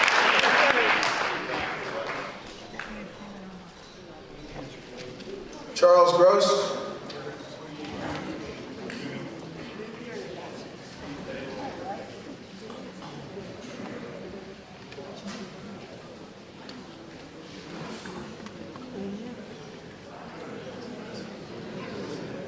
My name is Charles Gross. I live at 3501 Bristol, Oxford Valley Road, Levittown.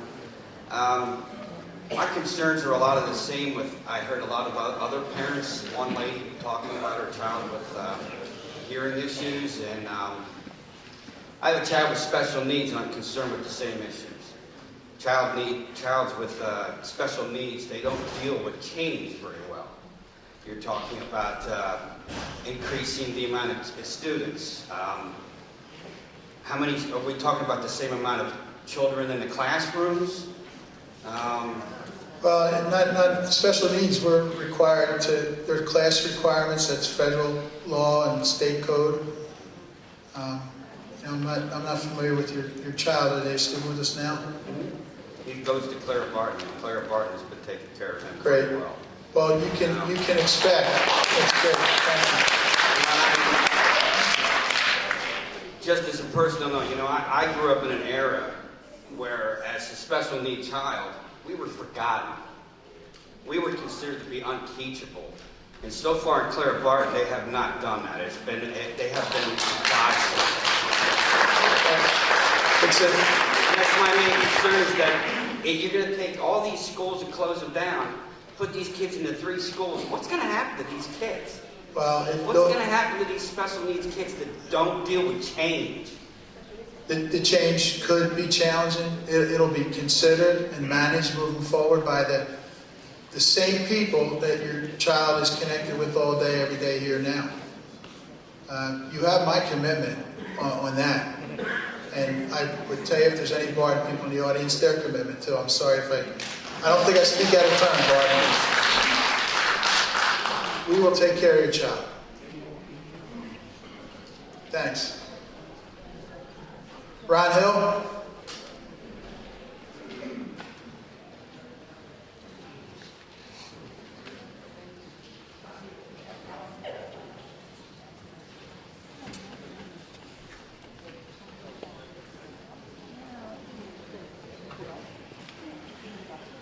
How you doing, Ron Hill, Red Cedar, Levittown. I just have one question. Are we going to put this for a vote, or is it going to get muscled through?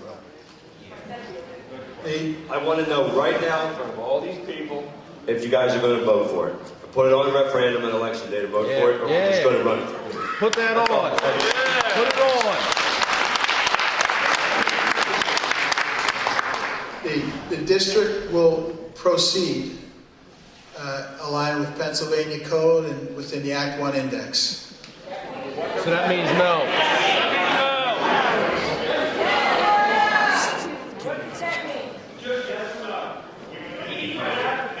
There are no plans to put this to a referendum currently.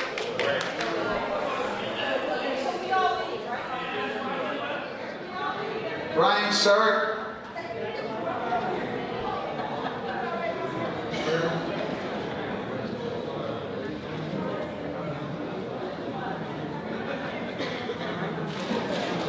Brian? Thank you. Gals over.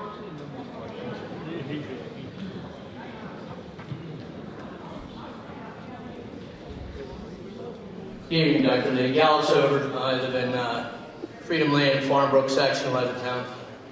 I understand everyone's feelings here, and if you know human nature, you know that a large majority of the population is resistant to change, whether it's good change or bad change.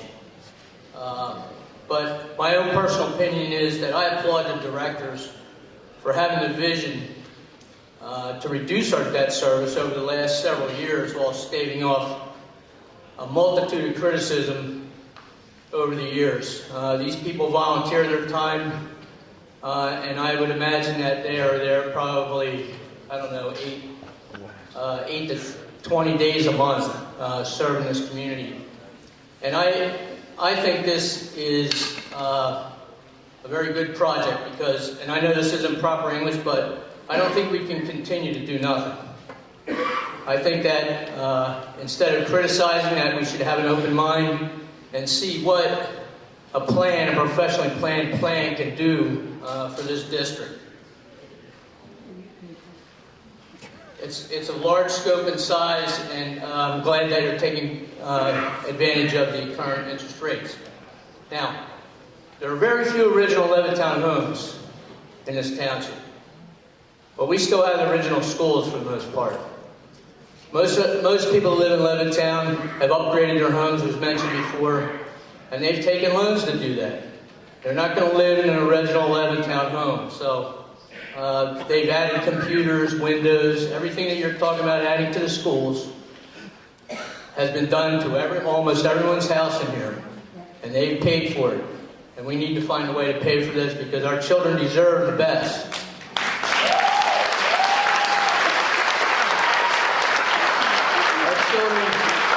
Our children go home and have better education system at home with computers and environment with their homes than we have in the schools.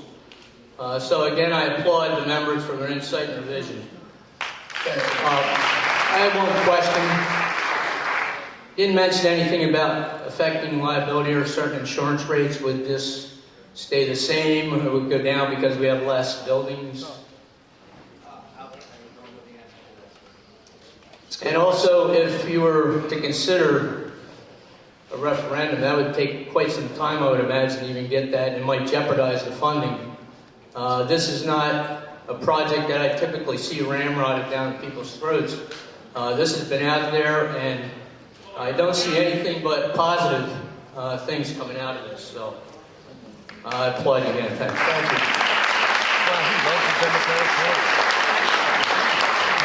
Rosemary Gusher.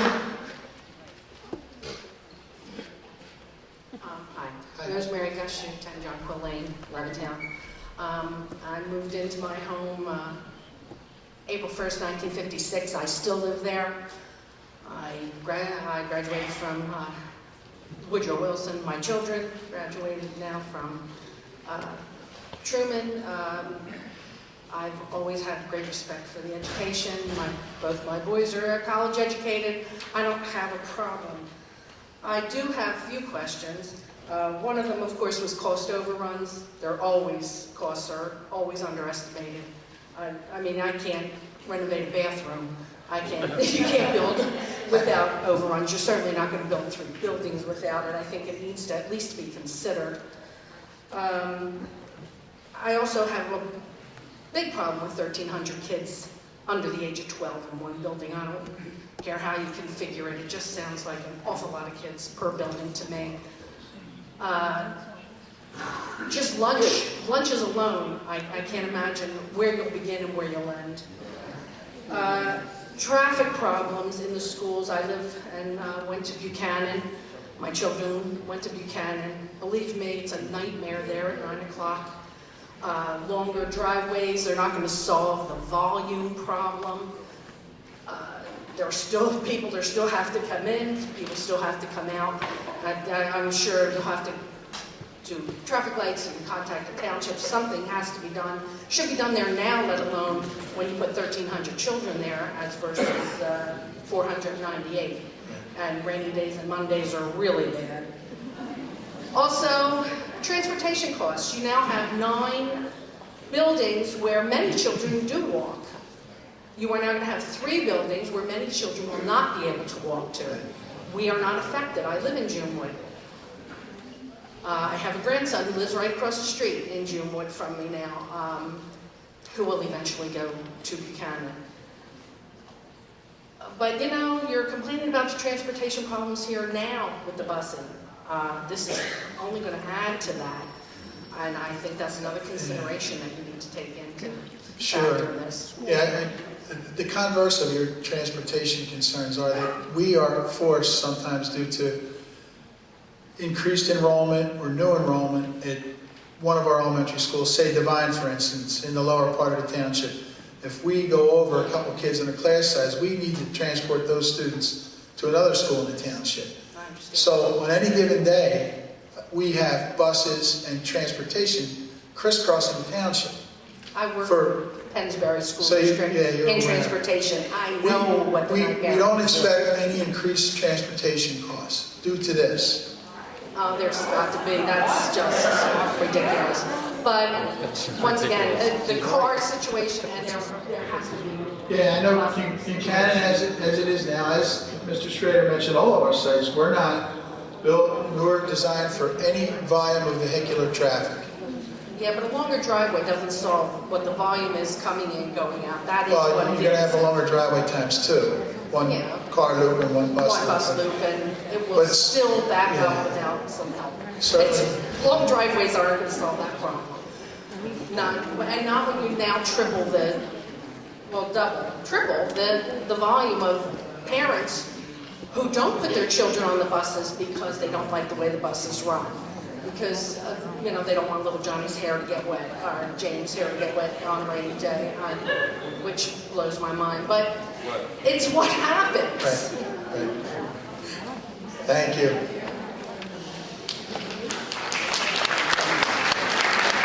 Bonnie Kohler.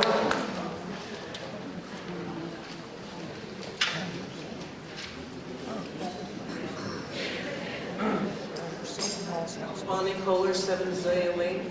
I think the whole idea is a good idea. My concern, and she kind of hit on it some, was the transportation thing. You mentioned about drivers and you mentioned about buses, but what about the walkers? How are they going to safely get there and back with all this volume? Yeah, thank you. Good question. I think A lot of those solutions will be built into the site and the site design itself, and dedicated entry and egress for students that are walkers, separate from transportation.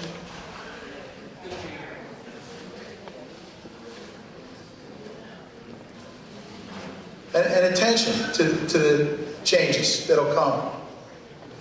And we will attend to our children, as is the history here in Bristol Township. Julia Williams.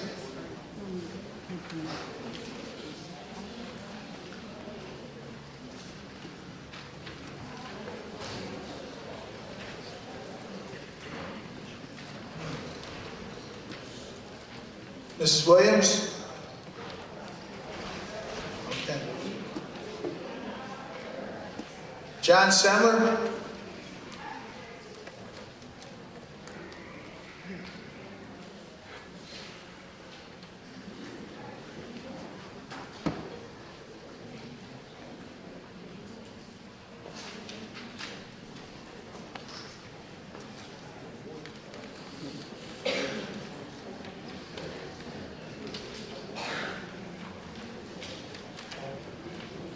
My name's John Settler. I'm from 40 Clover Lane.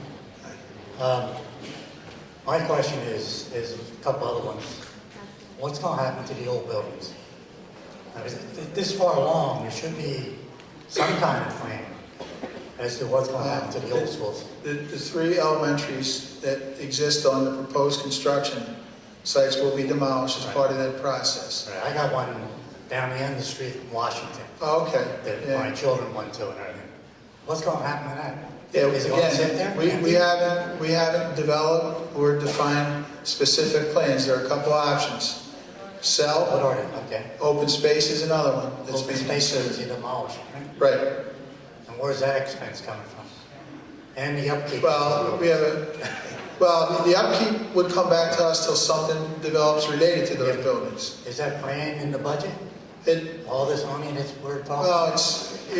it is considered, it will be considered. You're talking budgets you're talking budgets 2 and 3 years out if this process moves. So yeah, we would plan for it. You're talking about all the expense to maintain these buildings now. Well, it would not nearly cost as much to maintain these buildings as it would occupy. And we have no desire. Now, if the roof starts leaking, you just let it leak. No, we have to attend to it. But I'm going to tell you that's a good possibility. Sure, I know this. That's what I'm saying. Yeah. So where's... What's that? No, they won't be there for a substantial length of time. They would not encroach on neighborhood aesthetics. They wouldn't become an eyesore, sorry. Well, then you're going to tear them down. That's possible. So they won't be there for a long period of time. Possible. Unattended. Unattended, What do right. you mean by unattended? Either they will be sold to the new owner to maintain them, or they will be demolished. Demolished. And what's that amount of time? As soon as we it drives my property value down because as quick of the as we, size store down the end. as quick as we possibly can. We would have no interest in maintaining unoccupied buildings, and we certainly would have interest in revenue from potential sale. And the statement you made that you don't see any increase in the cost of busing.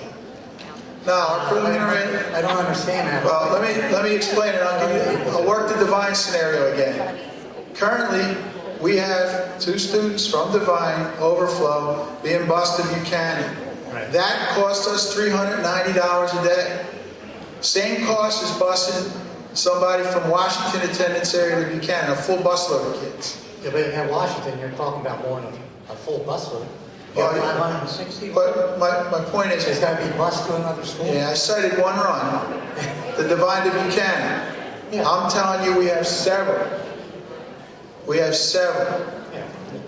So whether you put 2 students in a bus or 60, it's the same price. You got 9 schools, you're busing to 3, and your expense isn't going to go up? We don't anticipate it to. We run X number of runs every school day. We don't anticipate that number of runs district-wide to increase. Thank you. Jeanette Jones?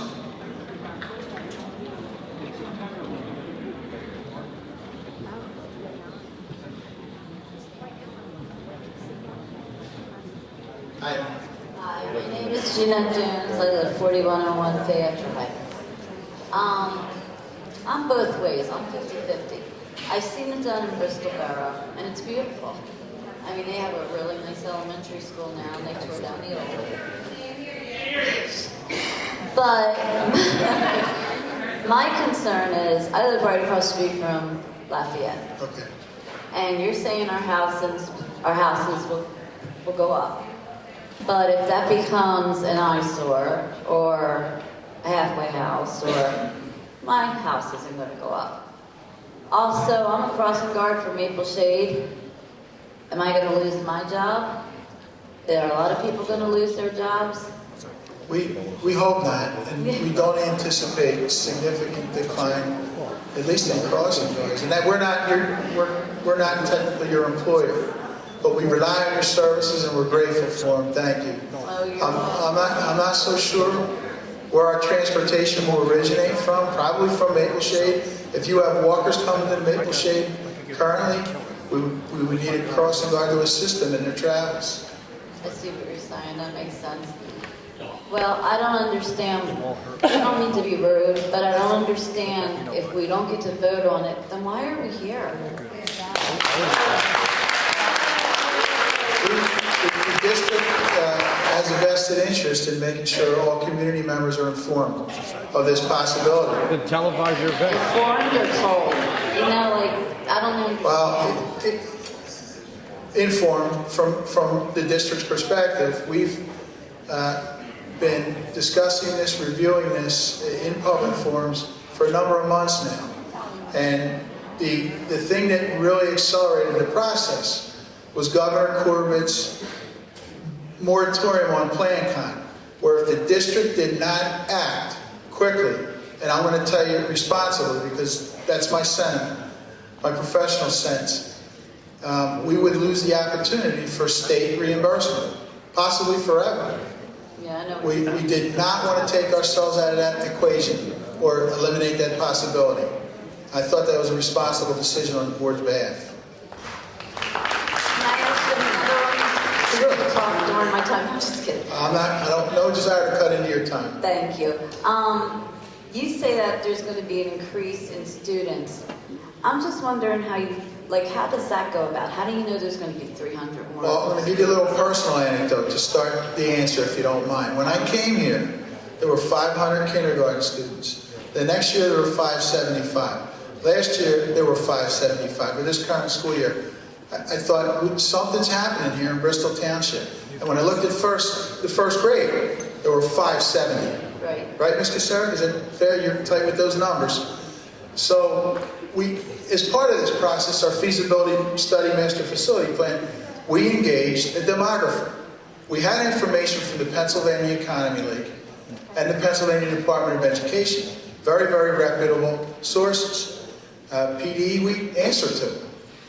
And we rate their opinion. It's not an opinion, it's an assessment and projections. And again, as displayed in the presentation, our numbers were very, very close to both the Pennsylvania Economy League and the Pennsylvania Department of Education, which you showed.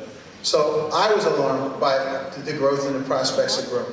Those numbers are derived from a myriad of sources, in particular the United States Census. And the way we predict student population, the most common method is you take live births in the township and compare it with enrollment. And I'm going to tell you, the live births are exceeded by enrollment in the last 3 years, which is a pretty good indicator that your population is going to grow. And we see it. We see that at our lower or primary grades, the increase in population. Again, not meaning to be rude, but a lot of people that I talk to, and myself also, we want to move out of Bristol Township because the taxes are so high. So I don't know why. Thank you. We understand that you support us through your tax dollars, and we're grateful. I can assure you, you get a good product. Yeah. I can assure you, you get a good product. I'm not saying I don't get a good product. Mary Ellen Mariner?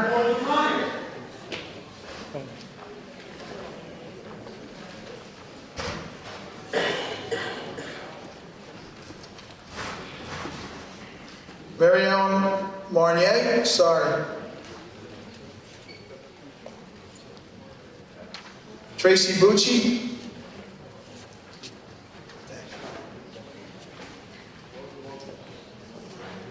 Hi, how are you? I'm Tracy Bucci. Hi. First of all, can I ask you a question? Sure. What district do you live in? I live in Ben Salem Township You School live in District. Ben Salem Township School District. Thank you. You're welcome. First, I would like to commend you for moving forward with our future, because when I saw those pictures of the existing schools, it broke my heart. My daughter's in kindergarten. This is her first year. I moved here 3 years ago. And I have to be honest, I was very, very reluctant to move to Bristol Township because of the name of the school district. Now, like I said, this is my first year. And first, I would like to commend all of the teachers. Ms. Kirsch is actually an assistant in my daughter's class and is excellent. Now, there has been a lot of concerns throughout the year so far that I've come to the principal and to the teacher with. And they have tried everything in their power to make those concerns better, meaning safety, education, things like that. The answer that I get a lot of times is they just don't have the money and the resources. So my question now is, you're moving forward to build better and safer schools. It's not good enough. What are you going to do with the education? I don't know if I'm at the wrong meeting, but as a parent, I haven't heard anything about how this is going to fix the issues of getting books that are missing pages and having to supply all of the paper and glue and things like that. Where were those answers? I understand what you're showing me, all black and white dollars, but you haven't answered anything as far as a parent who's sending their child to school. Now, raising taxes, I understand everybody's concerned like that, but let me tell you something. I've looked into other school districts, private school district, Catholic school district, so I will continue to pay the high taxes that I'm paying now, and then some for a tuition somewhere else, because I want the best for my child. So how are you going to give that to my child? Where are you going to talk to parents about our concerns? Because you're not obviously going to have a vote. It sounds like you made a lot of the decisions on going through with this, which I understand is fine, but I think maybe you should have a committee with parents to express the concerns and be able to put that into the new schools. I'm not telling you this is not a bad idea, because I think it's a great idea. But I think there are some concerns that need to be addressed. Yeah, fair enough, and not being very connected with your particular situation, I'd be happy to revisit that conversation with you at your convenience. Okay, not only with myself, but maybe come up with a committee. I'm talking about your child. But as far as the committee, if the district decides to move forward with this project, or even before, we would convene a contingent of committee members, staff members, teachers, a cross-representation of township residents to help develop the design for these particular buildings, to consider the educational component, to consider logistics, traffic, things of that nature. So it will be a significant part of this process. As for what happened in the last 18 months, these things have been out there, they've been communicated, they've been published, and we did have a district optimization committee, which was convened back in September 2011. To not specifically address this. This is where the committee ended up. Again, it was an 18-month long process that brought us here. And it was born out of consideration, first and foremost, of the educational process. Okay, can I ask you one question? I saw that throughout this presentation, there was a huge decrease in enrollment from kindergarten up to high school. Did you ever ask why? And can you tell me what the graduation rate is? Yes, the graduation rate is 90%, which is well above the state average. And I also like to share with you, our graduates, class of 2012, garnered an incredible amount, a district record of scholarship money. Scholarship money earned and taken, not just offered. So that Truman diploma has incredible value. What's the decrease then? from kindergarten to high A school? number of our students opt to attend the tech school. We lose roughly 100. Our enrollment declines roughly 100 students a year from 8th to 9th grade to tech school, supported by the school district, as other school districts in Lower Bucks County support them, as an incredibly viable opportunity for students committed for career technical education. When are you going to make a more solid decision to go through with this plan? Well, it's in the district's interest for economy, efficiency, and program. I understand all of that. To move as quick as possible. Okay, I understand all of that. So when do you plan on meeting and hearing concerns about parents? Well, the board meets next Tuesday night.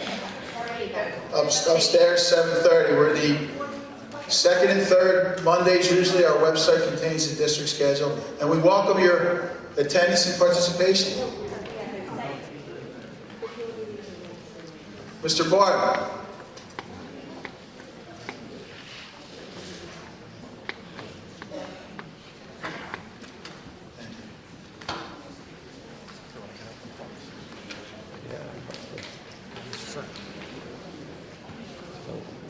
I just got one question, and I'm sure there's other people in here asking out loud. As conversations we've had on the phone, yes. I know I have a lot of friends that work for the district. Yes, you do. All my friends in the district are telling me that, why are we having this meeting? This plan has been approved last August. I'm getting told that by several district employees, and you're planning on construction in June. I can refresh everyone's recall of the timeline. What was approved last summer was the educational specifications and schematic designs to submit to Harrisburg, Pennsylvania Department of Education, the Plan Con, A and B, in order that the district be eligible for financial reimbursement if the district opted to move forward with these projects. Right, I was at that school board meeting in September when that was Right, presented. that was the...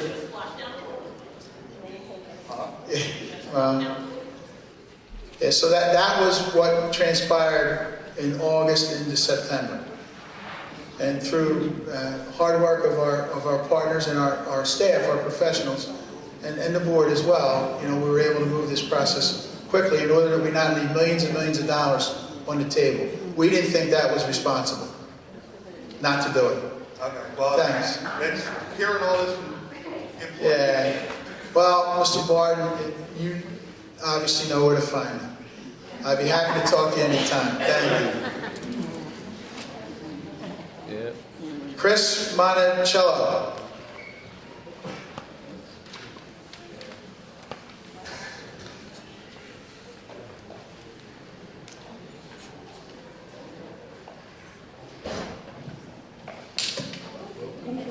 My name is Christopher Monticello. I live at 46 Inland Road.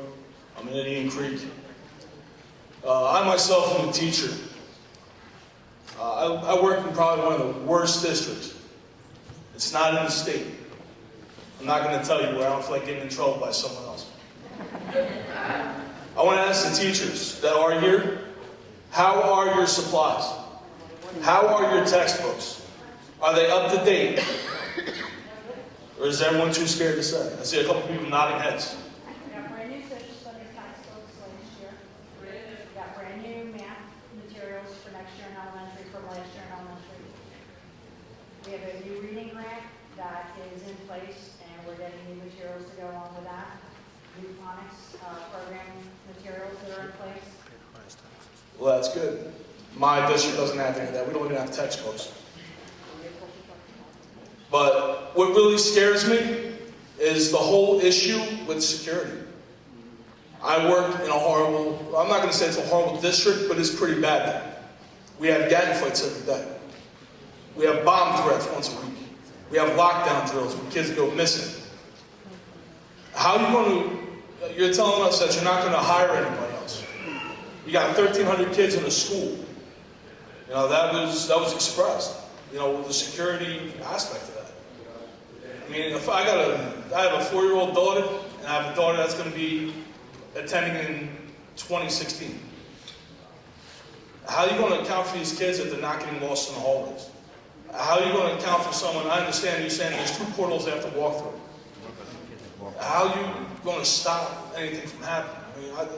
I mean, we will do absolutely everything within our power, as we do now, all day, every day, to maintain the safety and provide for the safety and security of our students and staff. We will continue with many of the processes we have in place to manage large numbers of children under one roof on any given day.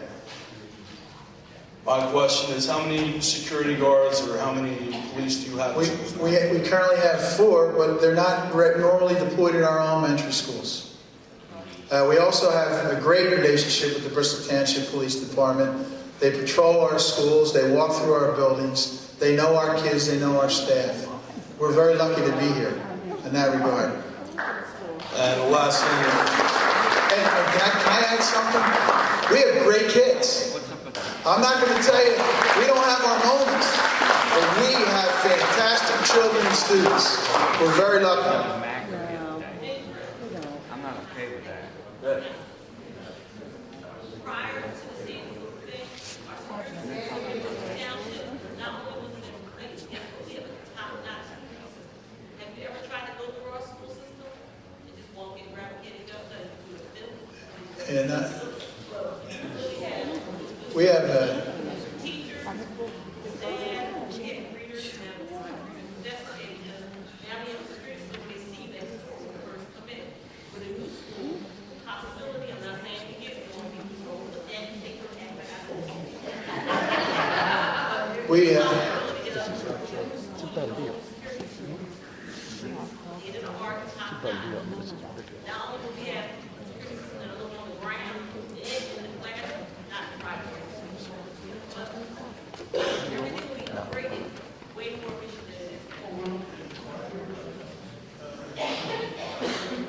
than these we expect that these buildings will be designed with the most current safety and security mechanisms. But the most significant, I'm going to tell you this, and kudos to our staff members here, thank you. And our kids, again, the most significant security system or device in place is pride in your environment and appropriate and proper adult attention and supervision. We get all that now. I can't expect it, and I don't expect it to be any different moving forward. one last thing. I know it's been visited a couple times. I do have a concern regarding the properties. Everyone's saying it could be sitting there, it could be demolished, nobody knows. Now we're saying that it's going to be the school district's issue for maintenance and everything else and keeping everything secure. Until the properties move. Okay. If the property is not moved and it sits there for a couple of years, what do we have in place that's going to stop people from going into these buildings? Well, it's not just the parents. I mean, all hours of the days and everything else. All hours of the night. So you say something horrible can't happen in there. I mean, anything's possible. I mean, you know, but we would do everything in our power to secure those sites.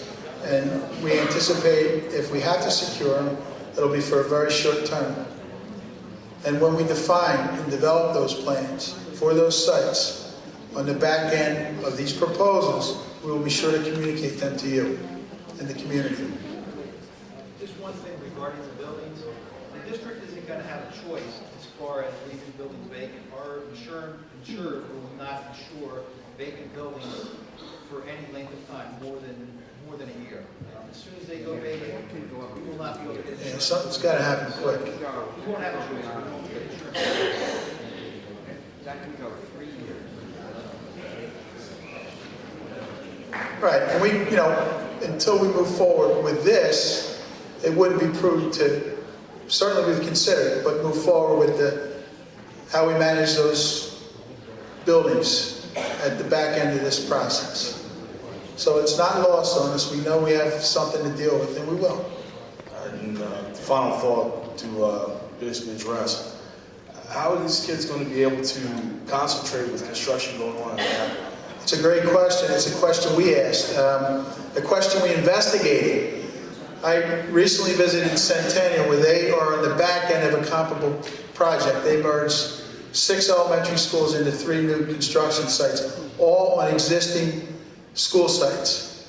And I talked to 100+ people during my visit, and there was not one issue, not one crossover, not one distraction of significance. Ms. Gallagher?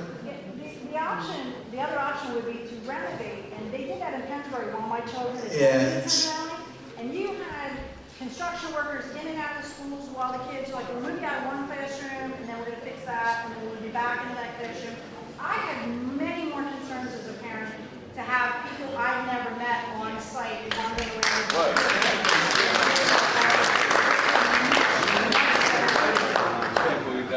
Yeah, and also during my visit to Centennial, it was revealed to me, because you asked, they're all good questions, that their cost of construction came in way under budget, with not a minimal amount of change orders. And I also failed to mention that they sold their properties for $4.2 million. So that's a very real possibility. I mean, obviously, there's realtors in the audience. I'm not one, so I would defer to their professional opinion regarding the value of our property. But we would get tighter to that number before we'd ever put any of our properties on the market. So as we move forward, if we move forward, we would give every facet of our buildings, our properties, our sites, whether they're occupied or not, the same level of attention and professionalism that has been provided this process for the last 18 months. Thanks.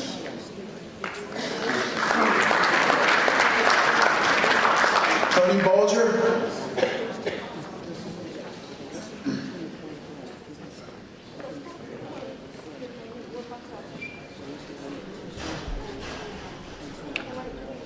Tony Bolger, 5 Patricia Street, the Greenland section. Pardon my nervousness, I don't usually talk in front of a large people that are here. Yeah, I wish you weren't.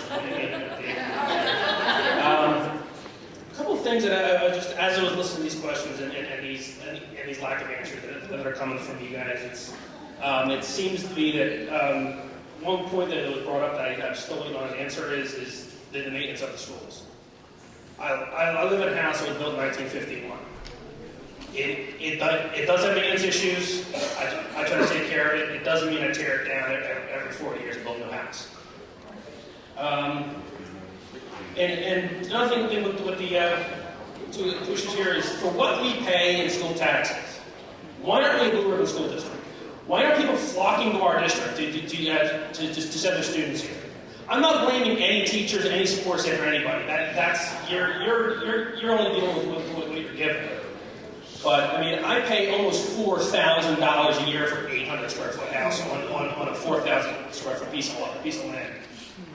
I look at houses in Central Bucks, Council Rock, where I can have a 5-bedroom house on an acre of land and pay less tax than I'm paying right now. It's not I think.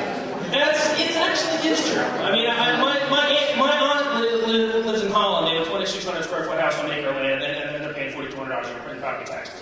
I'm paying $38. And when you purchase property? There's a lot of variables in there. But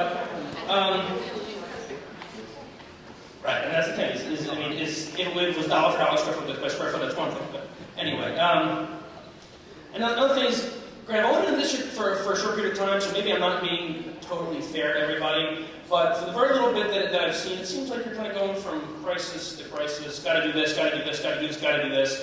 And maybe I'm not seeing all of the background planning and why this is totally necessary. I honestly do think that what you guys are saying, what you guys want to do, in the grand scheme of things, I support.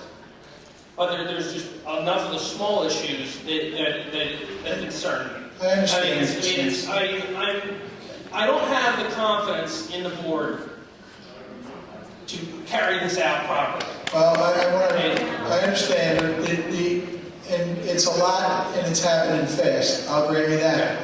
Again, the pace was not as urgent in the beginning of the process. We got to the governor's plan count moratorium and did not want to leave any money on the table. We also had an increasing enrollment to manage and deal with looking forward. And again, you saw how much money we put into our facilities.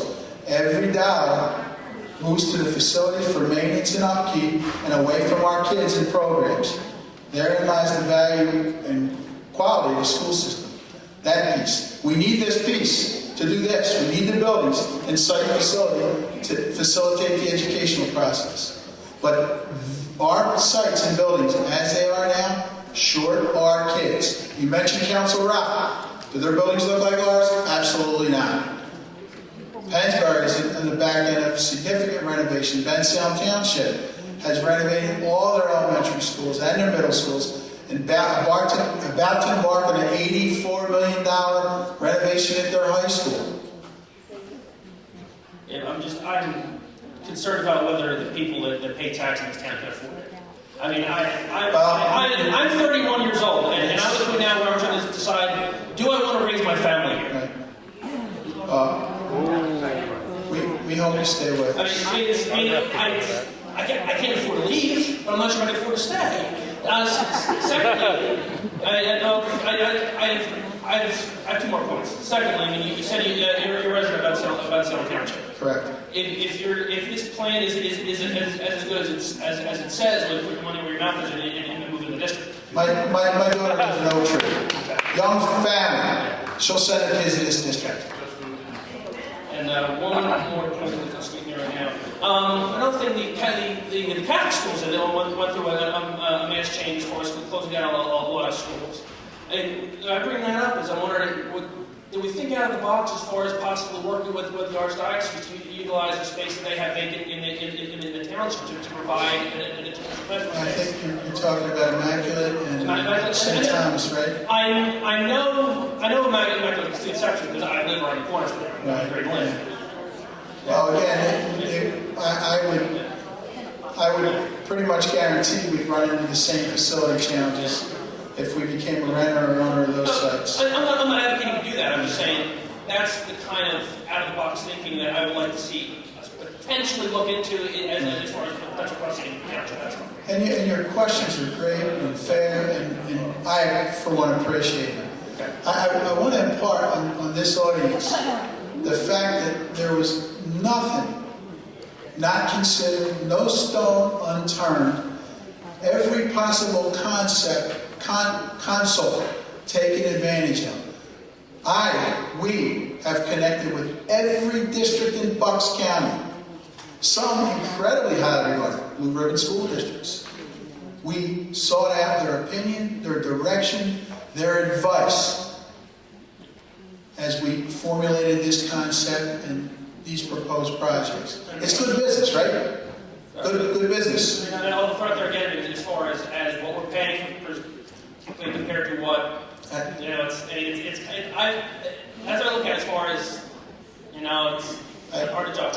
I cannot speak with authority how we got here. I can give you an opportunity not to continue along this track.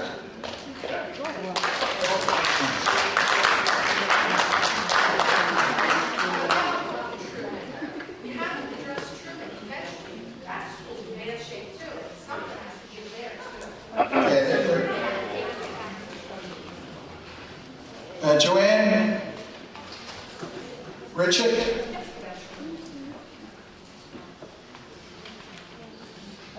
My question is about the transportation. There was a problem at the beginning of the year with transportation, and it lasted quite a while. How long are these kids going to be sitting on buses? Are you going to change the time, the times that they start school because they're coming from all over? Yeah, they're good questions. They're all options before us, and well, the first one's a consideration: length of bus ride. That's why the proposed elementary schools are sited in strategic geographic locations throughout the township to minimize travel time. one in Lower at the Divine site, one in Central at the Emerson site behind Emerson, and one on the northern perimeter of the township at Buchanan site. So we will consider time on buses. You're correct, we're faced with some challenges at the onset of the year. A vast majority, if not all of them, have been resolved. Now, there are always, when you're moving 6,000 kids in and around the district, always issues. So we deal with some things on an ongoing basis, but by and large, we've gotten past a lot of our initial challenges. Okay, and my other question is on security. How did you figure, there's going to be a corridor, okay? Is that what they said? I want to hear what are you going to provide as far as security for the kids? 1,300 kids in one school. You better have some security around that school. Again, take the 1,300 and you divide it by 2, right? So primary on one side, intermediate on the other. Rarely, if ever, the two shall cross. By design and by logistics and scheduling, they will be together for common functions, school-wide initiatives. We will have a space large enough to accommodate that and them simultaneously. Scheduling is a big component of this, and supervision. Our teachers are incredibly good at supervising kids. All right, thank you. And outside insecurity will be absolutely more significant and better and improved. I don't want anything to happen to our children that have happened in other. Yeah. I just want to know they're going to be safe. It's a lot of kids in one school. We will do, as we do all day, every day now, continue to provide and account for the safety and security of every one of our students and staff. Okay. Thank you. Troy Brennan.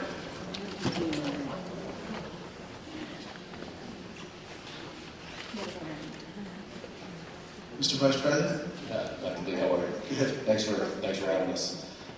First of all, my union brothers in the back, this is a done deal, I can assure you that, so we will be building schools. But I want to tell you my concern is, you just don't know, I'm Vice President of Council in the Township, and my concern is that I'm concerned about the 45% of the people that are 50 to 80. That's my concern. I get letters from women, elderly, who live on hot dogs because they can't afford our tax base here. And I don't have to go through where our tax base is. There's other residents that cleared it up that we are the highest village. We know that. We are making very unpopular decisions in the township to shrink our tax base, to balance our budget without raising taxes, actually to lower taxes. We did all the things that are very unpopular. And we're doing this with the fact to take the township in a forward direction. The problem is, when we read in the paper on a Monday, they tell us the school board, which we know that's the bulk of our taxes, the school board is going to raise us $78, but then the next day they're going to propose a $150 million project. At this point, there's no question that the taxes in this town run people out of this town. And that's the problem we have. And when this one woman talked about why is it a big enrollment in kindergarten and then the children go away? Well, it's real simple. We're one of the few districts that have full-time kindergarten. And then once they have the opportunity to full-time kindergarten, which is almost like a daycare, the children then, the parents try to move.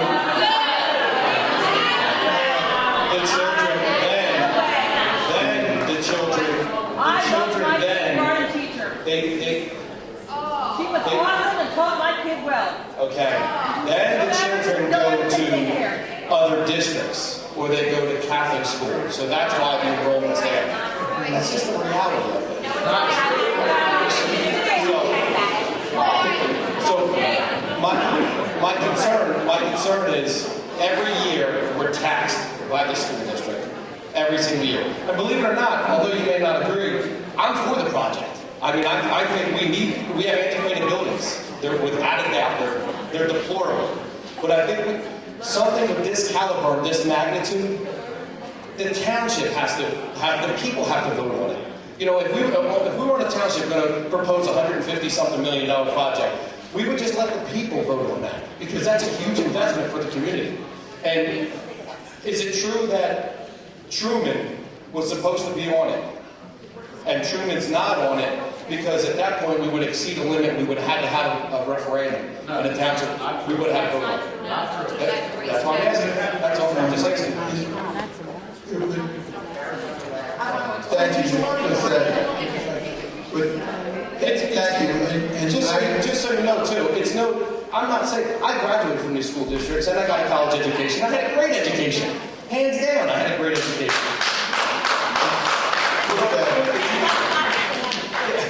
But the point is you ask, we talk to people. You know, we go out, we talk to people, and we ask them, and then you want to know the reason why, is they do move out of the township. But the problem is, we're taxing them so bad that they can't sell the houses half the time and to get out of the township. And all I'm saying is we need to be conscious of the taxpayers. You know, the children are so important. But that 70-year-old woman that pays that tax bill to raise those children in these school districts and give them this education, we got to be conscious of them as well. And that's all I'm saying. Thanks. And we, this district and this board, share your operational efficiency growth mentality. And that's what this is all about. We unfortunately had to trim our staff, find efficiencies absolutely everywhere we could over the last 3 years. You all know we're in a not great economy right now. You know it as well as anybody. You know it. This is an investment. This is an investment in the township. This is an investment in our kids. And I know you're aware, for every dollar this district could possibly invest in construction, it puts back $1.50 into this local economy. So the upside is tremendous. It's challenging, it's daunting, and thank you for your comments and your participation. And with all due respect, our kindergarten kids engage in a significant array of academics. And you know what? Hold on, no. And we're advertising. Wait, well, Neshamony's not, Bensalem Township is, right? But when I first came here, kindergarten enrollment, first grade enrollment, you go from kindergarten drop off. We're not seeing that the last 3 years. We're seeing 575, 575, 575 in the third grade. You know, I'm concerned, a year ago you were going to get rid of kindergarten. And let me tell you, residents freaked out. I mean, that was on the proposal to do away or go half-time kindergarten. It was, but we and it was detrimental because it's such an important aspect to bring residents here. Daycare. Make up your mind.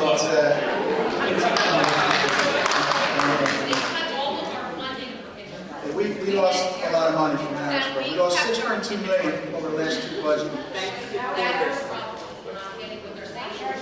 which impacts local contribution to our budget. And there's a number of things that we are required to attend to. Special education being one. State contribution $4.2 million, less proposed next year for us. We spent $24 million to educate our special learners. We are committed to our kids here. There's no doubt. But what I'm just saying is please be considerate of the residents that have to pay these bills. That's what I'm saying. That's it. I just wanted to say something about the reason we took Harry S. Truman off of the list. And it's not that we didn't think that it deserved a renovation and we wanted to get rid of all those mobile classrooms, because believe me, we do. But right now, keeping this budget neutral, we can only afford $152 million.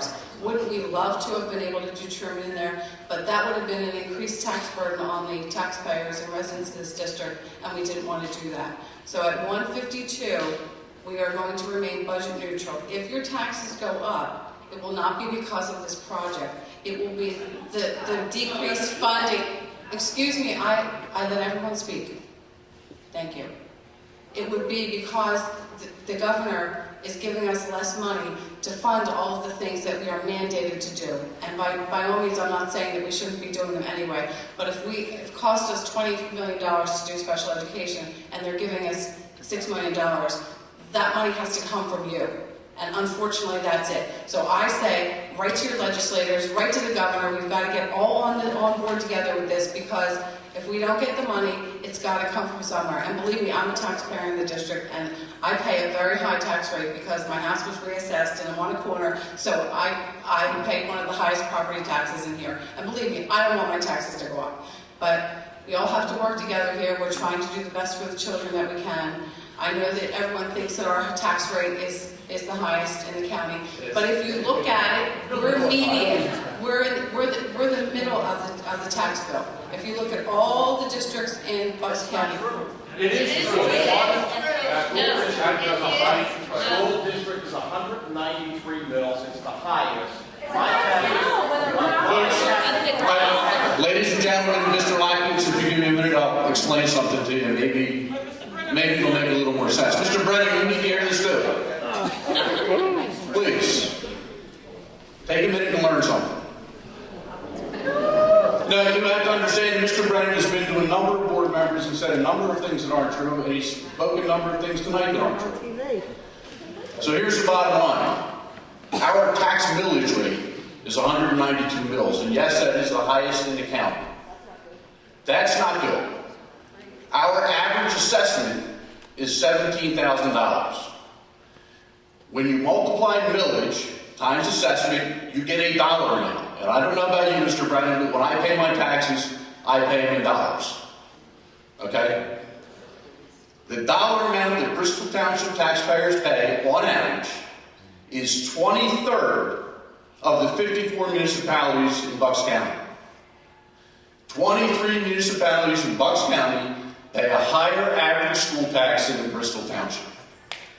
Now, let me tell you where Bristol Township Council stands. Because only 9 other municipalities in Bristol Township pay a higher average tax in township taxes. So when you try to tell people that we're the enemy, it's not fair, it's disingenuous, and it's not true. 23 other school districts, 23 other municipalities in Bucks County pay a higher average dollar tax than they do in Bristol Township. Earl, what is the house value in Bristol Township? What is the house value in every other district? We're not 23rd. Our house average value is substantially below that. And you're trying to... Which is why your assessments are lower. The assessment's based on value. No, it's not. $100,000 of house value in Bristol is taxed based on the 193 mils. The same 100,000 of value up in... Not true, Mr. Blackwood. That's how mills work. That's not true, Mr. Blackwood. That is not true, Mr. Blackwood. You're taking apples and oranges. My property is assessed at $16,000. It's worth significantly more than that. What's your property assessed at? My taxes are $6,700 per year. And my home will sell for about $275,000. What is your assessment? My friend that works home in Washington Crossing sells for $700,000. His taxes are about $2,000 a year higher than mine, with a house that's triple value. That's why you have to do apples and apples based on assessed value. No, sir. No, sir. That's your issue. That's the math that gets us to a $152 million project being free to the people of Bristol Township. There was one other resident who wanted to speak, but Mr. Lackwood, your argument is not with us. 193 mils it is. Your argument is with the county of Bucks, who plays games with the reassessments, and some townships get reassessed, some don't. They have rolling assessments. The assessments in Bristol Township are all over the place. You have one person living in a house next to another person, and there's a $1,000 tax difference between the two. That's not the school district's fault. I'm just curious now, because I just went through this process, and it's not fun. What's your square footage in your house? 960, whatever the average range is. Again, it's not a Bristol Township. We don't assess the homes. You can't tell them anything. They ever go through this discussion and they are starting to do it. Trust me when I tell you, these people are going to go No one is, first off, no one is going through the township reassessing. It's, the county does reassessments. There is no reassessment plan being performed by the county. They have a gentleman that floats around, I won't give him his name, but floats around, and he just did certain sections last July, in August, they are. I hate to break that to him, but they are. I just hope he never has to get assessed, that's all. Because it's up. We have one more. Sue Sullivan.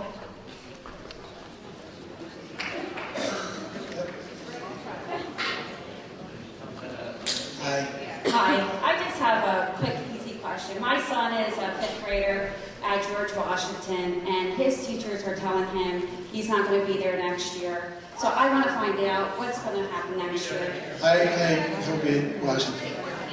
We'll go to sixth grade. So this change of going, can you go with it? It's not going to happen next year.